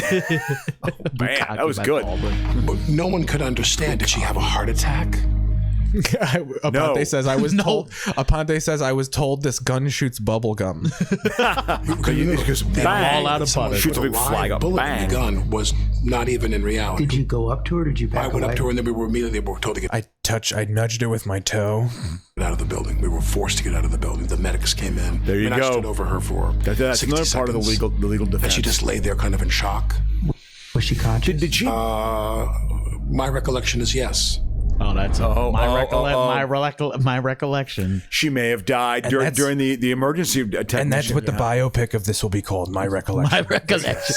My cold gun recollection. So that's the Baldwin. Man, interview. I tell you what, you can totally see the legal defense as being. I mean, he's being lawyered up. Man. Oh, yeah. I mean, he did many a read for this. Wow, he's He did a couple table reads in Los Feliz. Actually, he did Absolutely. And you weren't invited to the table read for the legal fund. Exactly, you know. but I'm sure Pete Holmes was. Pete Holmes was so you know, Pete Holmes was doing George Stephanopoulos. Actually, You're doing the role. hey, you know, I'm a really good guy, aren't I? Look at my fake smile. No, sorry. So what is this? What is this?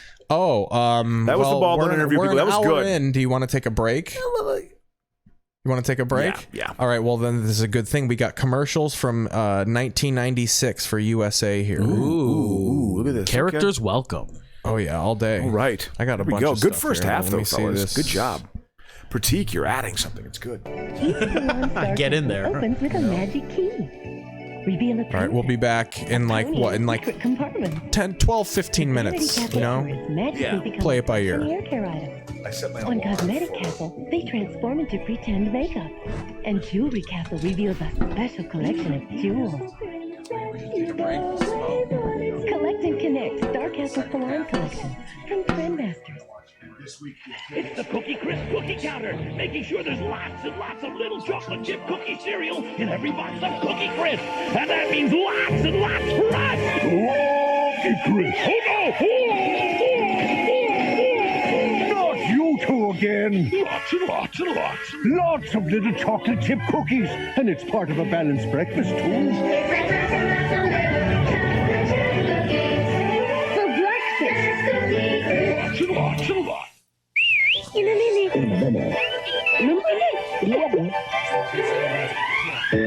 At one time, I thought video games were cool. And then I checked out pinball. My name's Joshua Sharp. I'm from Chicago, Illinois, and I'm the world junior pinball champion.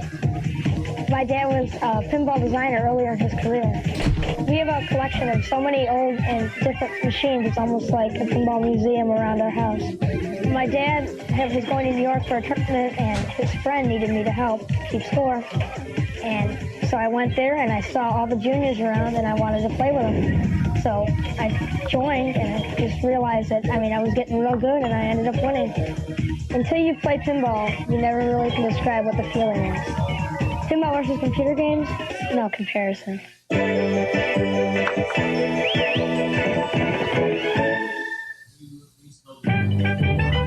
Bud walks downstairs alone or in pairs and makes a slinkity sound. A spring, a marvelous thing. Everyone knows it's Slinky. Everyone knows it's Slinky. Slinky in metal and plastic. Bud walks downstairs alone or in pairs and makes a slinkity sound. A spring, a marvelous thing. Everyone knows it's Slinky. Everyone knows it's Slinky. Slinky in metal and plastic.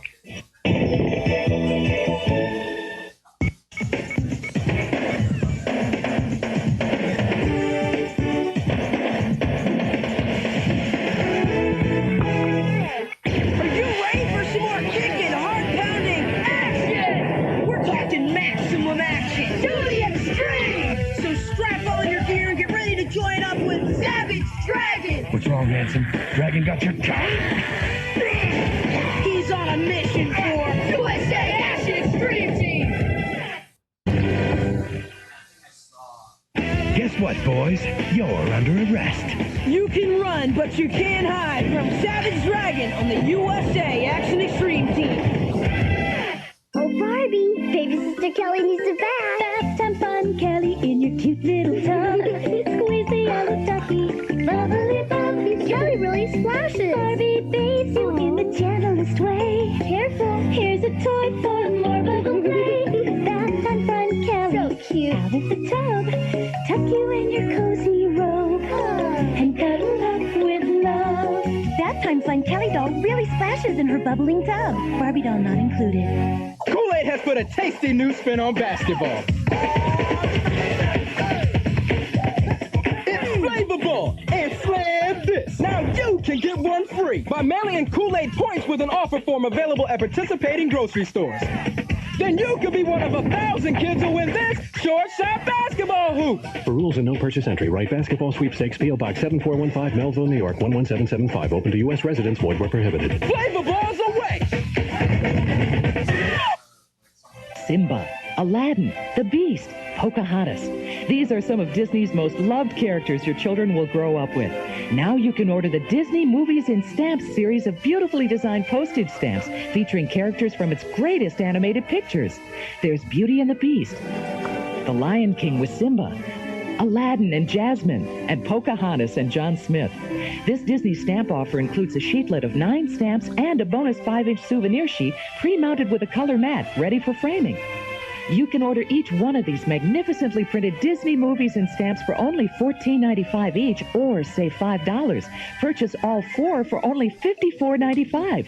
This memorable Disney item is for kids of every age. To order your Disney movie stamps, have your credit card ready and call 1-800-932-3888 or send check or money order for $54.95 plus shipping and handling, or for individual sets, $14.95 plus shipping and handling to GSM Disney Movie Stamps, 290 Duffy Avenue, Department DMC 11, Hicksville, New York. Stop, look, and listen on USA for tunes packed with adventure and tunes bursting with laughs, for tunes full of wacky critters, cool dudes, creepy characters, and funny guys doing excellent stuff, silly stuff, and superhero stuff. So stop, look, and listen for tunes that tickle the fancy and boggle the mind, for tunes that crack you up and make you say things like, cool! So stop, look, and listen when the USA Cartoon Express comes your way. Tomorrow, starting at 7, 6 Central. We're back with more Savage Dragon on the USA Action Extreme Team. Scream! You have the right to remain silent. Savage Dragon will be back on the USA Action Extreme Team. Kellogg's Rice Krispies Treats in a box. So remember, when satisfying your craving for the chewy, marshmallowy, homemade taste of Kellogg's Rice Krispies Treats Squares,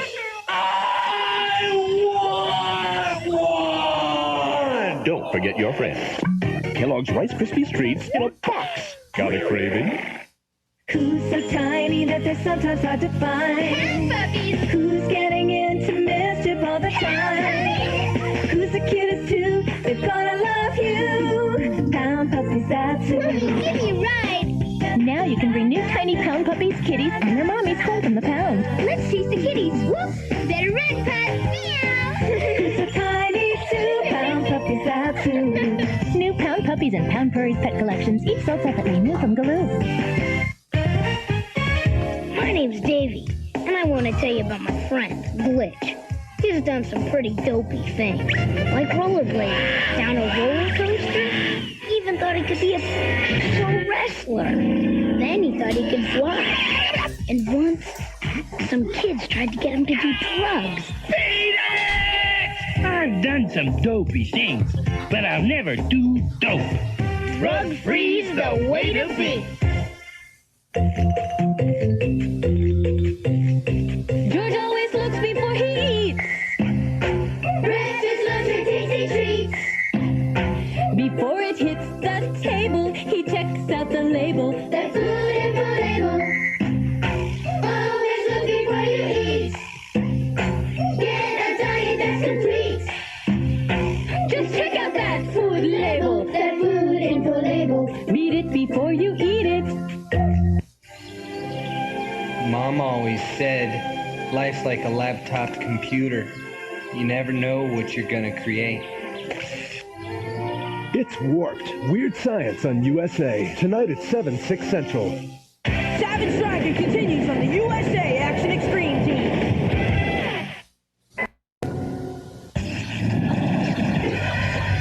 You better watch out. Action Death! Power to the max! USA Action Extreme Team!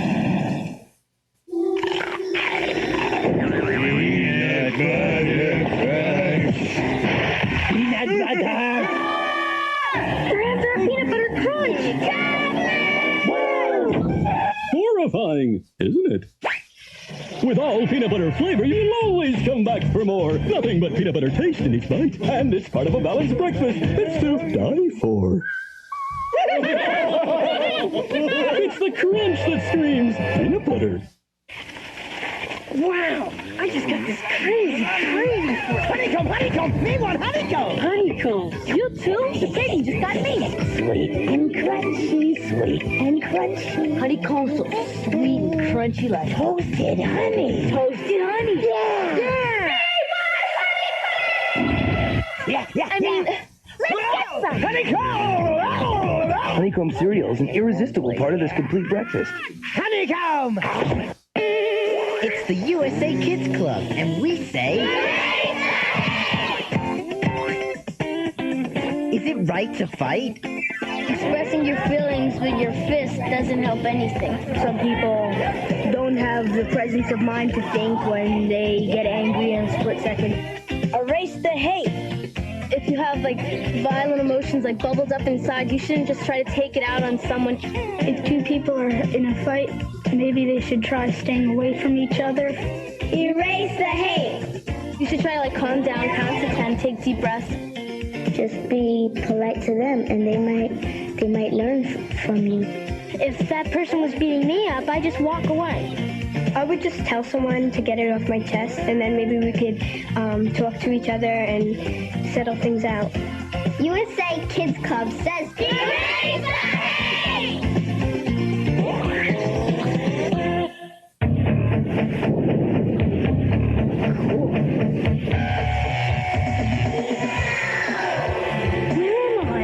Welcome to my world. From Todd McFarlane's Spawn, Cygor, She-Spawn, Shadowhawk, Max, Clown 2, Exoskeleton.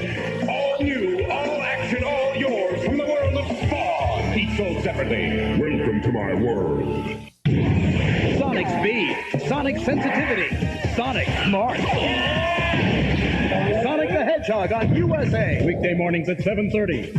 Bret Hart, he personifies the term fighting champion, never shying away from a challenge, never backing away from a battle. So the Hitman is preparing for his showdown with Shawn by facing Tatanka in the ring. WWF Monday Night Raw on USA. Monday night at 9, 8 Central. It's sign-off time! USA Action Extreme Team!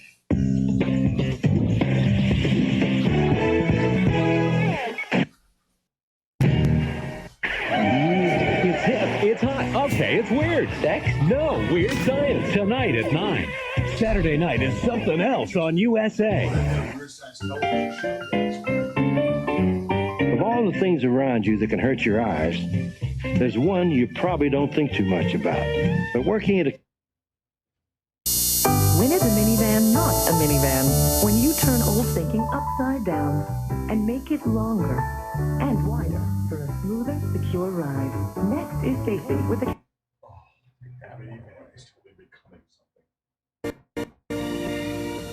Now, get caught up in a world of Whoopi and mistaken identities. See Whoopi Goldberg star in a film by Penny Marshall. Jumpin' Jack Flash is next on the TNT Sunday afternoon movie. Coming back in a few minutes. Prateek is pooping.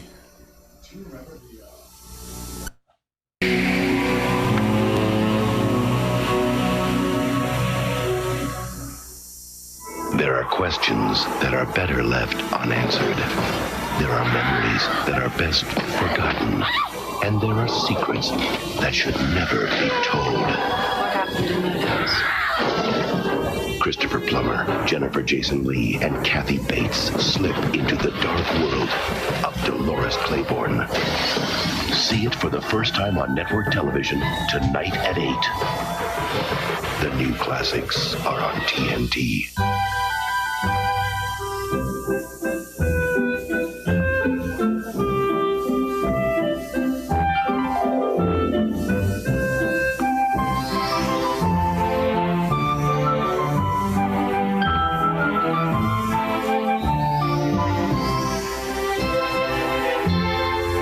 For Christmas and all year round, nothing escapes the power of the Dirt Devil.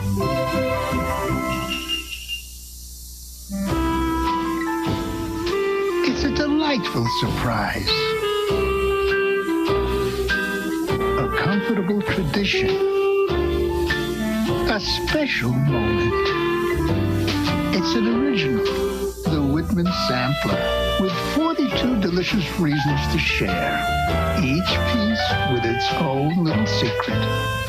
Whitman's, American original since 1842. We're going to America. On December 19th, You act as if you're going to your execution. the most incredible event Bye, I'll miss you! that ever happened We're flying! Find her. Will happen Iceberg, right ahead! to you. I've got you. I won't let go. 20th Century Fox and Paramount Pictures present I hope you enjoy your time together!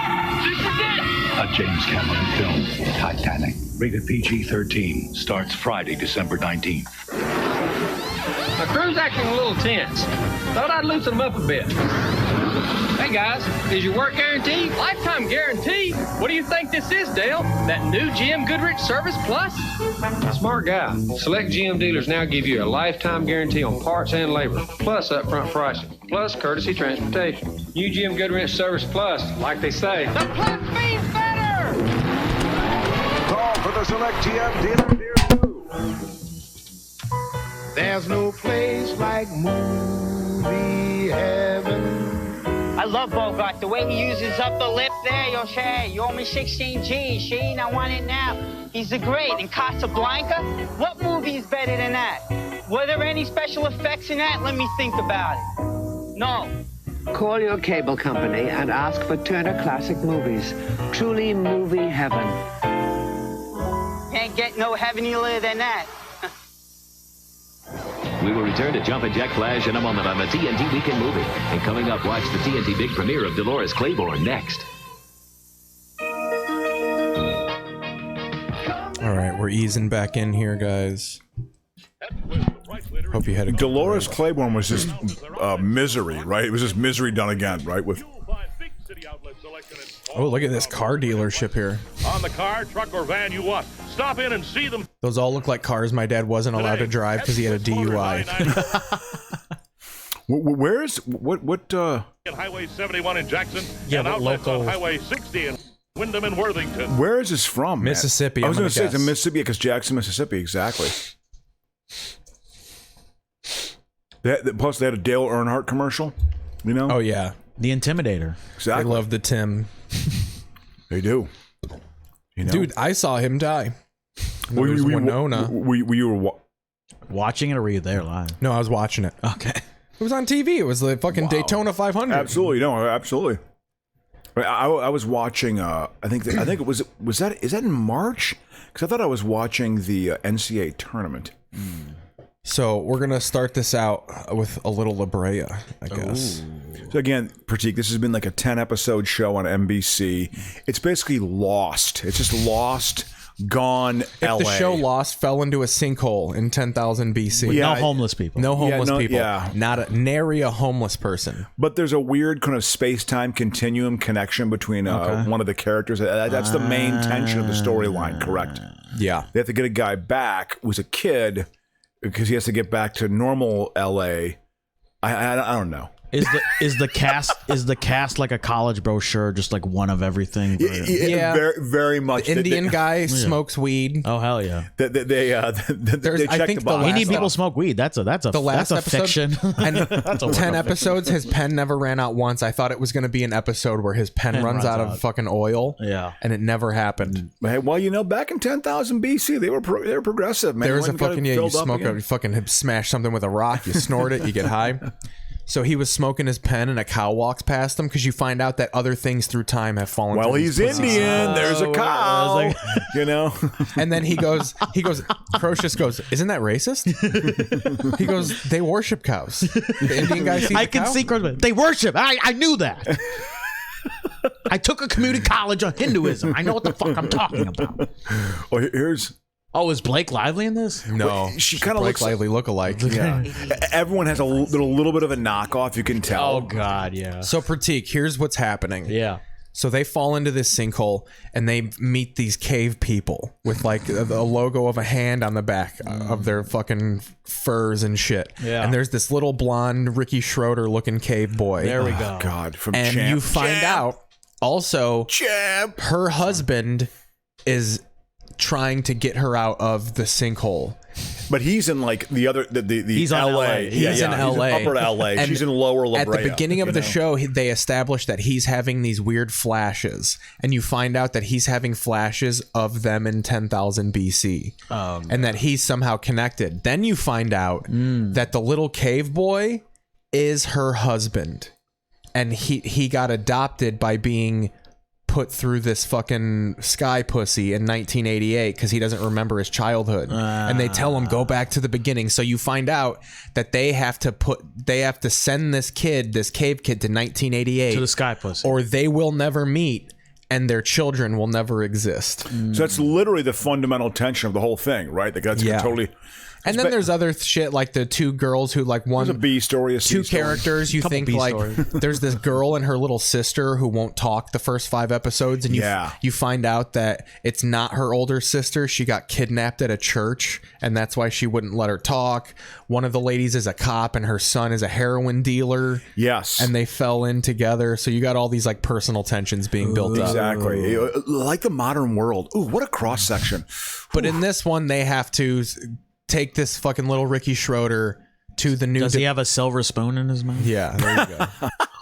This looks like... What was it? Lily, there's sinkhole locations. Look at this. And according to this map, the one in Seattle is going to open tomorrow. The ravine ends.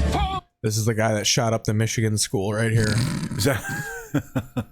You're not taking away my gun! Why are they charging them with murder? I mean... Miles east of here. Bring Isaiah there. He never pulled the trigger. He just did click, click, click. Well, it's a violation of your Second Amendment rights when you get charged with murder for murdering someone with shooting someone. I pulled the hammer back. I pulled the hammer back. It was a cold hammer back. See, everyone has a kind of a look. He's like a Benjamin Bratt sort of look. Kind of look, yeah. That's a classic television casting move. Like, you kind of look a bit like... Eve, wait! You shouldn't go alone. I don't have a choice. I have to save my son. I put you in night. Supposed to find us, so here we go. Whoever wants to go, just he's British too. Exactly. And he was, that was the crown jewel of the empire, Prateek. They couldn't grab a domestic Indian. They had to go like. He's from New Zealand. This is filmed in New Zealand. Oh yeah. Skip ahead a little bit. Well, here's what I'm going to do. The running wolves in this setting. Peter Jackson probably had his fingers in this somewhere. He did some production thing. Peter Jackson, he was off making the 9-hour Beatle documentary. I heard that's actually very good. I have not seen it. We're going to go over TV League standings here. So again, La Brea, it's the climactic scene, but La Brea has been renewed. For another 10? For another 10 episodes. It's coming back in the spring. Hey, you know something? It's going to get the rare chance to have 2 seasons in one. So how the TV league goes, Prateek, is for 52 weeks.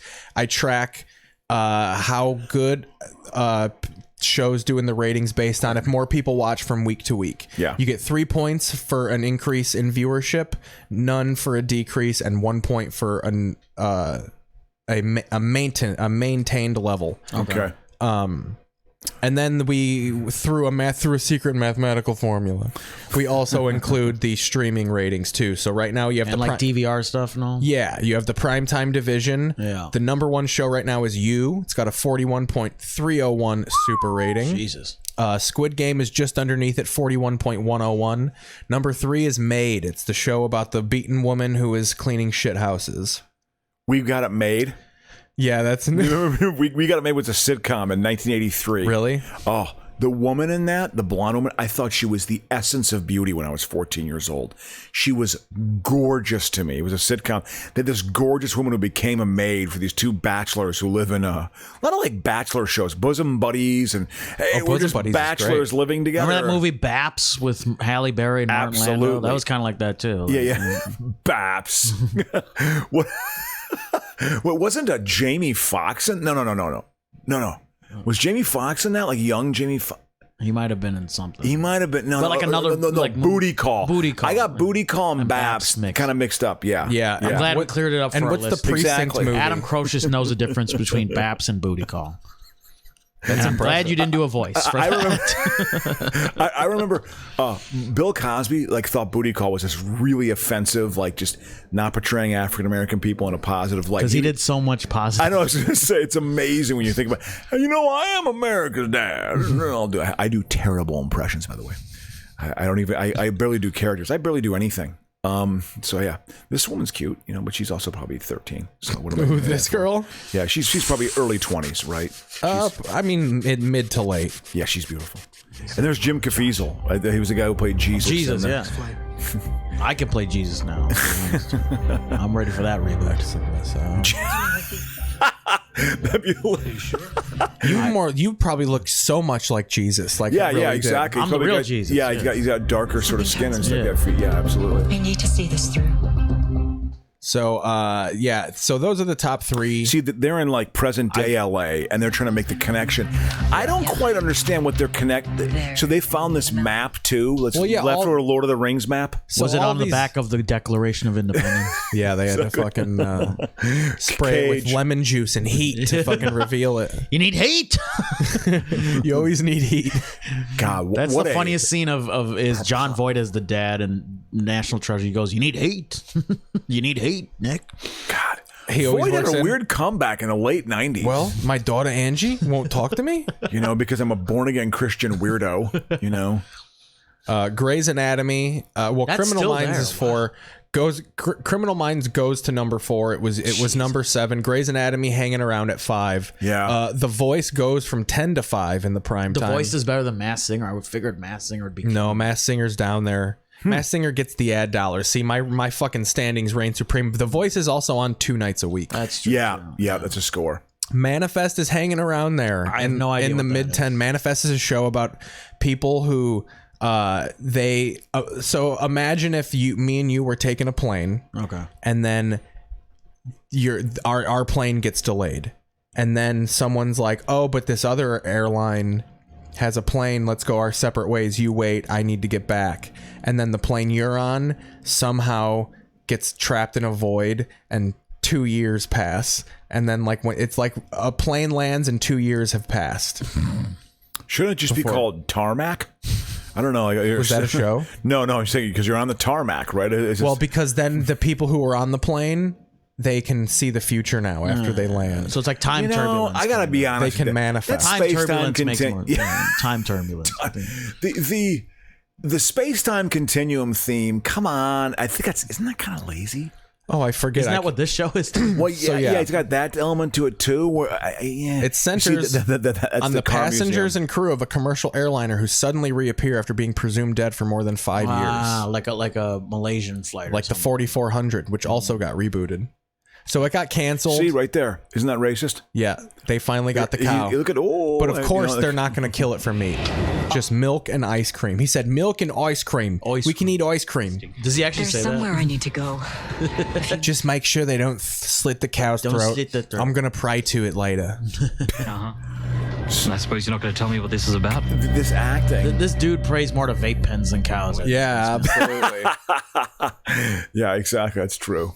You know what I'm most offended by? Not the cow stuff. His haircut. That haircut fucking It was really sucks, bad. bro. Yeah, it's He pretty looks bad. like What does he have? A Lego head hair or something? He looks like the Looks kid. horrible. He looks like the kid in that movie where he goes back and takes credit for the Beatles. Oh yeah, that movie. There were two like brown British dude movie music things in that year. There was the movie about Bruce Springsteen helping a Pakistani youth get through his life, and then there was Yesterday, which was about the brown dude who goes back to the alternative universe And takes credit for the Beatles. Yeah, there were two movies like that. there were two. They came out literally, and they were both like I guess British type movies. I guess. Yeah, that would make sense. Colonialism is a terrible thing. Adam Yeah, Gross. That's but what the Beatles were not. Yeah. You know that. Yeah, the British. Well, the weirdest thing about that movie, the Beatles movie or the anti-Beatles movie, is like they had like what's his name, Sam Smith or whatever, or who am I thinking of? Who's that? Oh no, Ed Smith. Ed Sheeran is in this alternative universe. You're telling me the Beatles don't exist, but Ed Sheeran exists. You know what I mean? Like you can't have like Coldplay. And well, Ed I think Sheeran they're saying that like existing. the Beatles not existing changed everything so drastically. Yeah, exactly. Is more their point. Yeah. Well, what if the Beatles didn't exist? Well, yeah, that's the point of the movie. Yeah. What's it called again? Yesterday. Oh yeah. But I've never seen it. But the Indian kid starts singing Beatles songs, and they like him. Oh, because he sings. Because it's the Beatles, Yeah. obviously. What songs is he singing? Well, Yesterday. He does sing Yesterday. Yeah, He got to. sings Help. Help. Help. Does he do Hey Jude? God, come on, Hey Jude. I think he you know. does. Yeah. Oh. This whole episode, because they have to get to this fucking peak. That they have to get to. They have to get to Topanga. Okay. The Topanga Canyon. Okay, exactly. They got to go meet Don Henley. Yeah, they put him in 1988. God damn it. So Corey Matthews is going to show up at Topanga Canyon? They're going to show up and fucking Manson is plotting the fucking killing that would be of 68, but not 88. Oh no! Oh, she got cut. She got cut in the last episode. Yeah, she's fucked up. Her and Rambo, they like getting cut the appendix, man. So that's the cop and the heroin addict's son, and they make up through her death. She dies later on in the episode. You have to admit it. I got to go back to the first half. Rambo sitting in that rocking chair, nursing himself. Yeah, what an odd choice. It's hilarious. You can tell that was a scene he wanted in so bad, but they ended up having to cut. We're putting it in the credits. That's a Stallone flourish. Gotta put it in the credits. It's one of those unique touches for Stallone. Yeah. So then after Manifest, act. we got Coco Melon. Coco Melon took an L this week. No increase in ratings. That is a Netflix children's show. Legacies took an L as well. NCIS fallen down the primetime rankings. They read my script and they made them bad. Chicago Med number 11. 60 Minutes goes from 15 to 12th in the prime. So Fire is not even on this. 60 Minutes and 48 Hours are Fire's later on in the rankings. All the Chicago shows make an appearance in the TV. They do, absolutely, man. 60 Minutes and 48 Hours, followed by The Simpsons. FBI, New Amsterdam, which is a fucking medical show. La Brea. There you go. There we go. Goes from number 2 to 2019, 17. Ooh, Jake, and that includes the climatics. Well, it went from number 2 in the previous. It bumped up. It took a win this week. So it went from number 2 in Prime Access to number 7. Oh, so it's in It's in the Champions League. Okay, Yeah. exactly. Well, I mean, this show's popular. What's the viewership again of La Brea? Let's see. I mean, right now it's got a 21 super rating, but let's see what it did on the Tuesday. Look at this work you're doing. I think it did like What is it doing more on streams? Does like 4 or? million people watch it. No, this doesn't get stream ratings. This isn't on. If this goes on Netflix, I was thinking like, well, if it's an NBC show, does it show up on like Peacock or something? Yeah, it's on Hulu and Peacock. Okay, yeah, that makes sense. Hulu numbers I don't see. Okay, but they include DVR numbers into the TV ratings. But yeah, I think this gets like 4 to 5 million people every week. Jesus. The show, that's a score. Then finishing Americans like to turn their brain off. Finishing out the primetime division is Look clickbait. at the election. No. Clickbait Heartland. Heartland took a win this week. Now, I couldn't find the last time Heartland appeared in the top 10 for Nielsen streaming, so I couldn't really see if it did increase in viewership. But my new rule is if a show reappears in the top 10, they're getting a win just for reappearing. Yeah, they did something right. They did. So Heartland is just like a TV show, so it gets the win for the return to the top 10, and it is now number 19 in the prime time out of 20 shows. And then the bottom fucking skirting relegation is 911. Okay. And then number 1 in prime access, here you go, Chicago Fire. Number 2, Blacklist. Shameless, reigniting on Netflix. I don't know why. I think it might have they just aired some last season, but it's Shameless is taken off on Netflix again. I noticed that happens when they air like a season after it airs. Like I know a lot of people, like for Better Call Saul, it'll jump up when they put the previous season up later. And they usually do it. Interesting. And then Netflix usually does that right before a new season airs on the regular network. Oh, so they like to remember this show. And because of the pandemic, Riverdale got a double bounce. Okay. So Riverdale aired the season 5 aired on Netflix, and then the next week season 6 premiered because they only went 2 months between seasons because they had season 6 banked from the pandemic. So it got like a double boost for it was in the top 10 on Netflix and it aired on regular TV. So Riverdale's very popular right now. Wow, yeah, exactly. It's interesting. I feel like this rating system, there's movement. Well, here's what I want to know. Here's what I want to know from Prateek. All those shows in the top 20. Have you heard of any of those shows? I obviously know Squid Game. I know The Voice, Grey's Anatomy, Criminal Minds. Yeah. I just want to know if my top 20 reflects like, oh, I know those shows. Yeah. Because this, according to Keith Paesel's podcast, is the top 20 shows in television. I didn't know Legacies. Obviously, I know NCIS and Chicago Med. Legacies is a CW show. It's the follow-up to Vampire Diaries. Oh, God. It's very popular right now. Like that we I can hear Adam Croce. I know. It's just like. Well, how did you feel about Interview with the Vampire when it came out? Were you like, I got to admit it. Because see, the vampire thing hadn't been played out by that time. That was kind of the beginning. Like, I always feel like vampire movies were to the 90s what like zombie movies and TV shows are to like kind of the aughts teens. Like the vampire thing was so I actually, because Cruise was in it and Pitt was just rising up. And fucking Christian Slater. Slater's and because it was supposed to be River Phoenix, but he died. Yeah. So I actually kind of like Interview with the Vampire, although it's a little bit. I don't know.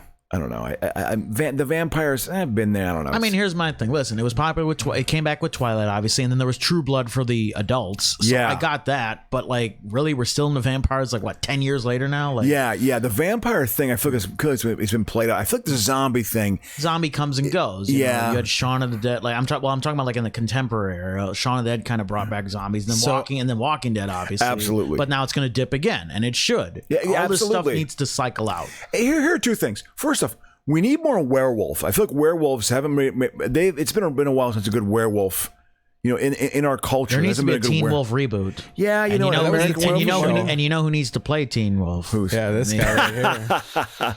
you could do it. But I also, there's never been a Creature from the Black Lagoon. That just is a motif. Mummies and Mummy, because there was the Brendan Fraser movies. So funny enough, I know Rob Zombie is making a Munsters thing right now. He's rebooting Munsters. Yeah. And I think he's a big Lagoon fan too. So I think depending on this guy, he's like about reviving the old Hollywood. I hope he doesn't just make it like how he did with Halloween, where they just like are white trash. Move out of the fucking way, Herman. Eat fucking dinner, Grandpa. I'm gonna put my titties on the plate. Don't beat our children. That very and well smoke a Winston afterwards. Yeah, exactly. Something classy, But because I feel like because Creature from the Black Lagoon, Grandpa Munster's a pimp or something like that. But he sells meth for some reason. Because I feel like Creature, it never never got rebooted really. Creature from the Black Lagoon wasn't and that was like a 50s like icon, you know. It's like and it looks like I like the look of that monster. Yeah, you know, it's got kind of it's a humanoid sort of with a frog like. Yeah, it's got gills Rob and like Aponte says yes, more werewolves. Yeah. So I'm gonna cruise through the rest of the rankings I wanna here. hear. Absolutely. So from top to bottom, this is Prime Access. This is the second. These are my shows. This is the second tier of television. Chicago Fire, Blacklist, Shameless, NBC Dateline. 2020, Seinfeld. Seinfeld just cracked the league because it's on Netflix. Because it's on Netflix? Jesus. It went from 20 to number 6 because it Steve caught Bannon is celebrating right now. You know he gets a cut of the Seinfeld. Oh yeah. He was one of the main producers originally of Finance. Did he work at Castle Rock or is he? Something like that. Absolutely. Oh yeah, he gets hilarious. his cut. God, what a piece of shit. Ugh. The Neighborhood. I've heard of the Cedric Neighborhood. the Entertainer And Max Greenfield. From SWAT. Yeah. America's Funniest Home Videos still chugging along. Mid-table and Prime Access. Who's hosting that now? Tom Bergeron. Or no, fucking Carlton. Yes, Alfonso. Yeah, Alfonso Ribeiro. He needs a good payday. Martin Morrow? I thought Martin Morrow would be hosting that, man. I don't know. FBI Most Wanted, Ted Lasso took a win this week. Good for Ted. Lasso is a good show. I've not watched. I've heard very good things. It went from 4 in the early Fringe jumped up. to 10th in Prime Access. Then we got Good Doctor, Penn and Teller Fool Us, which also took a win this week. I've never watched a full. I just watch whatever's on YouTube. I binge watch like Penn and Teller Fool Us clips. So it's like clean bullshit. Yeah. They had a show called Penn and Teller Bullshit where they would like debunk stuff and then do magic tricks. This is just like a magic competition, basically. So they're going up. We got fucking. Where's the space pussy? Are they still showing credits for the opening credit? That'd be hilarious. 20 minutes in, they're still showing opening credits. I thought that would be a hilarious gag for a show to do that, actually. I remember watching Star Trek Next Generation. They would be showing credits like 13 minutes into it. It's like, my God, Rick Berman's name again. I think it would be hilarious to just have credits through the entire show. Just have credits going on the entire show. And maybe you save it on the back end then. You know, we show the credit. I think that'd be kind of a funny gag, you know? It might be a distraction for some people. I think it'd be kind of funny. Law and Order SVU. I think they're getting close to the. Oh no, that's water. I thought it was a space pussy. Oh no. Is SVU like? Didn't they bring back They brought back fucking old boy. Yeah, Elliot Stabler. Because he's in Organized Crime. They have a new Law and Order Organized Crime. Then it's Chicago that's PD, a different show. Okay. FBI International, Survivor, On My Block. Which is a Netflix show. On My Block is a Netflix show about little kids in the ghetto. This guy right here with his hoodie addict? and his black and his great. Would that be like a hip? Like if I wore clothes like that, would that be deemed hip right now? No, that looks like you're trying to not look like you sell drugs. Like on the run. Like that looks like a guy like inconspicuous to me. He looks like he could be signed up at an open mic. Let's be honest. Because I don't think I'm gonna make it, but you need to go. Look, I'm turning white. I'm gonna die. We gotta tell each other we love each other. I finally have white privilege. Call 911. Call 10,000. I was supposed to go backpacking. Seriously. Oh, I'm a Latino, but I know I've got white. So we got The Rookie starring Nathan Fillion. Yeah. So, and what position is that? That is, let's see, 24, 23, 21. So in the second league, it's 21. Yes. Okay. So it's this is like middling shows, correct? Absolutely. Yeah. That's my. And then it's The Resident, which is but that's the autistic doctor, I think. Oh my God, that's fucking hilarious. Sex Education, Netflix show. Midnight Mass is a Netflix show about a fucking preacher coming around making spooky things happen in a town. Yeah, I think I saw a trailer. Then we got Dancing with the Stars, All fucking the way lingering down at the there. bottom. Wow. You know why? Because the Miz left. That's why. Then we got the early Fringe division, Bob Hart's Abishola. Get the defibrillator out on Dancing with the Stars. Does Adam Crocius know the synopsis for Bob Hart's Abishola? I've told him, but he never remembers telling me. What is it? Bob Hart's Abishola. It's from the same people that did Mike and Molly. It's with Billy Gardell. Okay. And he falls in love with the Nigerian nurse, and he's a Chicago sock salesman. Sock salesman? Yes. Oh God. And oh yeah, exactly. And it takes place in Chicago, but only exteriors are filmed there. Like no actual footage is filmed in Chicago. And doesn't she like go along with it because she like feels bad for him, but they actually fall in love? They do fall in love accidentally. Oh. Ooh, and then there's love's a crazy thing. His cold gun had an accidental discharge. Yeah. Then we got new Magnum PI. He was stretched. He stretched his nose. So they're going to Seattle now because they're gonna. This is where the picked up a consulting gig, which I'm happy about, man. Whew, I need that money. You need that money. It's a good thing, man. For your dream. I'll take it. We've been walking all day. Where the hell? Dude, his hair is so bad. Like that's. Oh wait, on behalf of brown check dudes, this get out. better hair. Check this out. We've been walking all day. Where the hell are you taking me? We're here. So this broad apparently goes back and forth constantly between current. So is she the medicine woman? She's the medicine woman, right? Is she? Because she's the one who told old Gavin to like go start from the beginning. Okay. Before the Double Door, it was a country and western bar. Wow. That was. I used to live in Wicker Park from 92 to 95. I lived on Damon, Evergreen, right in between Division and North. Oh, hell yeah. And I used to go to that country and western bar as well.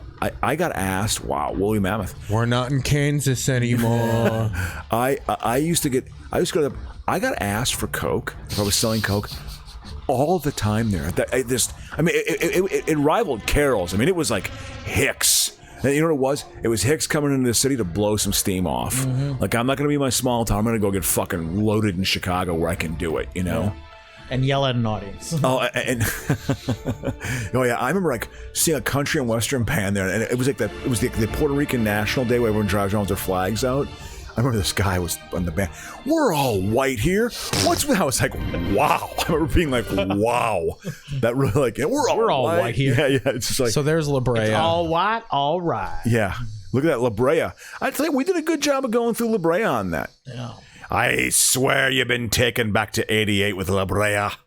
You're gonna go back to 88. Let's do this first. So today is this week is the anniversary of Stone Cold getting hung on the cross by the Undertaker. Prateek's favorite shows as a kid. I incorporated TV history with Prateek's favorite shows, so we got some episodes of Doug to go through quick. The Undertaker hanging Stone Cold by the cross, obviously. Well, one of my favorite moments of WWF Raw ever. And back then it was now it's obviously WWE, but like. It's a great, and I know you haven't seen it, Crocious. So I kind of want Crocious watching pro wrestling and getting confused. Oh, he hates it. He gets upset. It's not confusion because you have to explain to him what's happening, and he can't like. If you tell him the Undertaker has a. Do you know who the Undertaker is? Yes, and his manager's Paul Bearer. Yeah. The fact that I have a DNA strand on my hate their stories, I hate their backstories. I gotta admit it.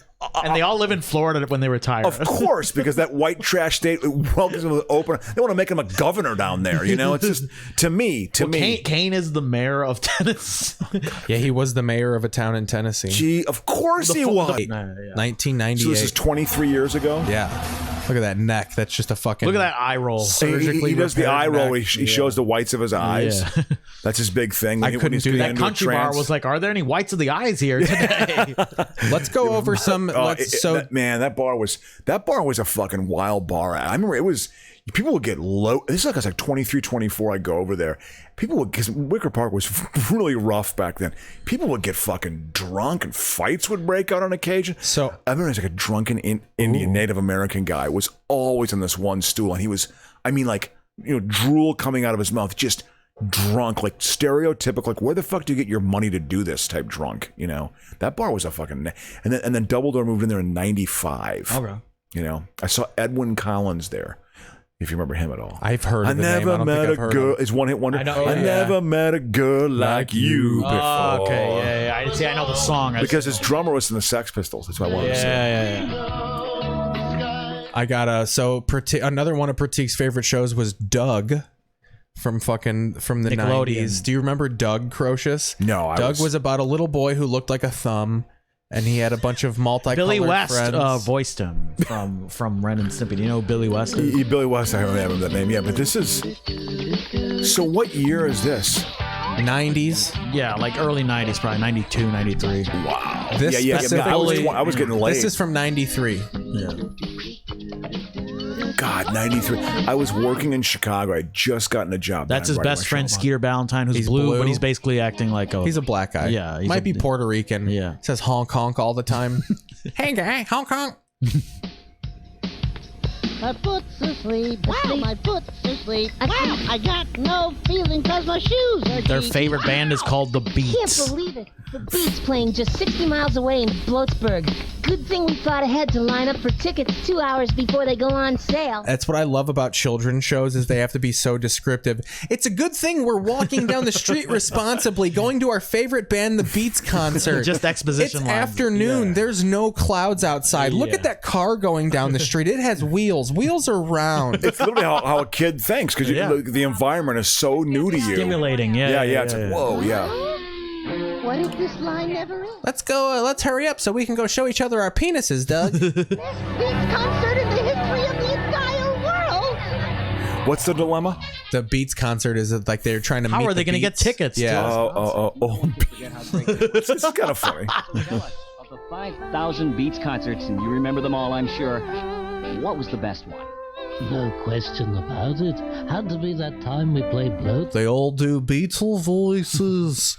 That's This is just kinda the funny. Where's the cartoon reboot Doug of rules? Where's the reboot of where the Beats don't exist? So in this that went movie? through many iterations. Prateek brought up a great point. This is one of the few cartoons to cross corporations. This got bought by Disney at one point, and then they aged Doug. They put him in middle school. Yeah.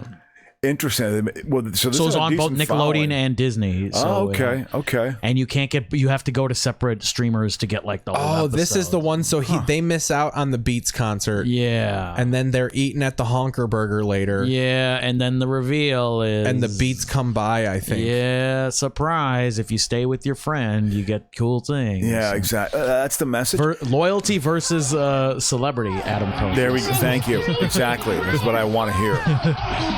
Who am I kidding? I want to be famous, even though I'm 52. Look at that concert. Have you ever seen it? It's like fucking... Look at Shea Stadium or Yeah, something? What's going on? The beat. I want to hold your hand. I mean, one thing I will give credit to these... rock band, The Beat. Because, again, when I was in cartoons was, mid-late 70s for me. That was kind of my height of cartoons. So I was big into, like, Scooby-Doo. Yeah. The... Flintstones, yeah, but that was from the 60s, but still I liked it. Of course, I watched it. There was also, like, Justice League. There was a Justice League that I actually liked much. But there was something about this was definitely kind of hipper. Going to a concert wouldn't have been an episode, even of Scooby-Doo. Also, if the Justice League went to a concert, that'd be wild. It'd be odd. Yeah. It was, and there was also like there was the. Did you get into like Josie and like all those like a little bit of that? But there was a Hanna-Barbera show where they had these the Olympics. It was the really rottens and the what was it called again? There was like it was the something Olympics. They had there were like three different categories of like the good guys, the medium guys, and the bad guys. Gotcha. The really rottens, and then they used to have competitions, and the three of them would get score points. And it was what was the name of that show again? I used to watch that one too. But I feel like the cartoons got a little more. You guys had a little more hip cartoons, I think. But yeah, we had Tiny Toons, we had Batman the Animated Series. Yeah, I had a lot of old I Bugs came Bunny from the and era. stuff. Here's where you came from, an era where parents just wanted to neglect their children. Oh, without a doubt. I was a latchkey, and the cartoons didn't talk to the kids on a higher tone. They talked down. Our cartoons, they knew like, well, we need to make shows where parents also like this because parents watch TV with their kids. Exactly. So they needed to put jokes and stuff in that. Like, well, we need to make adults laugh too. Yeah. Exactly. Like Megamind. Yeah. Like the movie. You remember Megamind. TGIF? God, I mean, you gotta understand. I was busy being hungover, getting loaded at the Rainbow. This was one Saturday morning on Friday night on ABC. So TGIF got taken over by Saturday cartoons. morning. One Saturday morning. She's cute. She's young. Oh, that's Can we look into changing the name? That's the cat from Sabrina the Teenage Witch. Whoa. See what I can do. It's not Toonses though. Remember that? When I was a kid, Crocious, this is what I wanted to do. Like, I wanted to be one of these kids on this show. This was my fucking dream job, to talk to Salem the fucking cat. Well, you talked to Adam the Crocious. So exactly. Exactly. I'm a goddamn broadcaster for life, dude. See what I can do. That cat fucking sexually assaulted her. We find out years later. He got Meowtwo. The sandpaper tongue. Yeah, Meowtwo. There we go. Exactly. There you go. Getting him in there, baby. Meowtwo. On Saturday, I have a little magic of my own. Impressive. I'm going to say this again. She's over 18, correct? I feel bad saying this. Why? Because you think she's attractive? I think she's she's young, but she's very cute. I don't want to be too creepy. You're like Almana. Your lawyer has prepped you for what you really say, right? We're pushing Crocious's "he's not a pedophile" claim. That's half the show. Really pushing it to the edge with that claim. Living on the edge. I may be a racist, but I'm not. Exactly. Man, they were really going full bore with this. This was also, they like, whenever a show would start, they would pull all sorts of levers to fucking start it. So this was middle school Doug. So one Saturday mornings, Doug, they aged him, and one of the characters, their dad, like, got rich, and they named the school after her, and it was shaped like her head. But they gave Doug puberty. His voice went from His voice changed. His voice changed. Interesting. And all the clothes changed on the characters too. It was all kind of. Like I was an era too, like cartoons where I'm trying to think, again, it was a lot of like Daffy Duck, Looney Tunes, that sort of like that era of like 50s, and even like Popeye, and like old Popeye or old Tom and Jerry. Yeah. If you ever watch old Tom and Jerry, it was, I mean, well, you have the character with the legs, like that's kind of. Well, the maid. Yeah, the maid. Oh, Lordy, Tommy, you can't be doing that. Like if you ever see it now, they've totally bad. changed it, man. Have they actually edited that out? Absolutely, they put a different voice in there. They have. They made the legs look white. Yeah. She's Southern now. Absolutely. And I remember like here, I mean, and I was in Virginia. I live in Virginia. I mean, believe me, I remember watching like Saturday afternoon television when I was like 8 or 9 years old. And there were movies where they were showing slave auctions and stuff. Like it was like, some Western or something. I don't even know there really weren't slaves in the Western. It was just, it was, I think of that era of television. There's a, I think it's a Bob Clampett cartoon where it's like Cole White in the seven. It's an African American reimagining of Snow White and the Seven Dwarfs, and it's super racist. Yeah. And it's all from like the 50s and like early 60s, Wow. Yeah. So much shit exists. That's just like, oof. I've been watching these Dean Martin roasts that I've rediscovered because when I was a kid, and I watched them all the time when I was like 7, 8 years old. How do those hold up?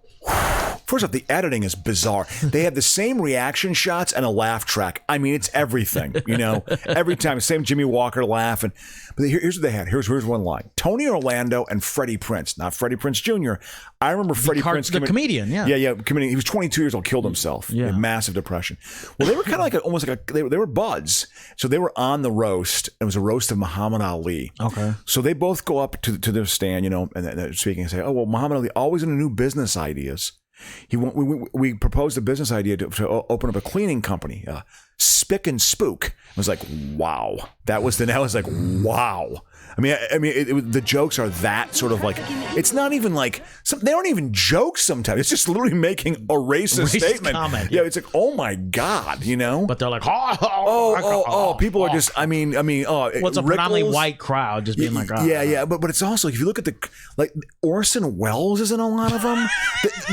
I swear to God, the first 8 minutes of a Dean Martin roast is just introducing the roasters. And because it's all so these long, people. Yeah. It's like 18 fucking people. Bob Hope, Gene Kelly, Orson Welles, Milton Berle, Paul Lynde. I watched one. They're roasting. They were roasting Dean Martin. I watched a little bit of that one yesterday. They haven't special aged guest well. Gene Hackman. Yeah. But they would have they have politicians. Barry Goldwater was on there. 16-year-old Hubert Humphrey, Ronald Reagan, 15-year-old Albert Brooks. Is that your alarm? Yep. All right. Well, I was even gonna say let's start easing out anyway. But let's start easing it out here. We can ease it. We got to hit both Doug and Rob. It was a good show. Yeah. It was a very good show. One of our best. Rock solid. Prateek, you're a happy gentleman. to be here, guys. Yeah. I'm gonna queue up. Hey, can I plug my album? Yeah, plug it. I'm gonna plug everything. I got an album. Take as much time as you want. Nick and Sheila's Kid, available on iTunes, Amazon, and Spotify. Still, I know a comedian who still has an album on Spotify. Shocking, right? Oh, I got it. Yeah. I'm on Spotify. PrateekComedy.com, at Prateek Comedy on Instagram, Facebook, and I hope to be back, guys. Yeah. Of course. Oh, you can come back anytime. I want to see you around, man. Hell yeah. So yeah, thanks for watching, guys. It's been fun. We'll be back. I think next week, maybe even later on this week, depending on how Crocious is feeling. Depending on schedule. Yeah, schedule. I'll let you know in the group. We'll see you next week. Follow everything KeithPaesel.com. This is Keith Paesel on YouTube, Keith Paesel on Twitter, everything else. Insecure Comic on Adam Twitter. Crocious. Crocious is very good on Twitter. I've been on a roll lately. I think I've had some good ones lately. I have. Some hot ones. You've been landing those planes. I've been having fun. All right. We'll see you next week, guys. Take care, guys. Excellent. Good times.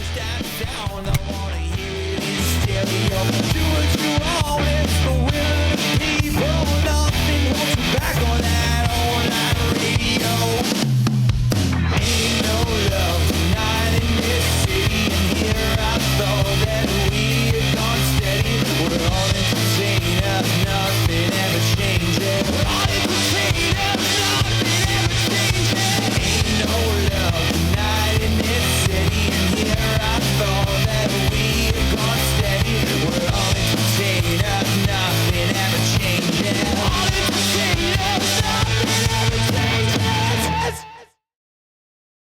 Now, how can we announce we are off the air when we are off the air?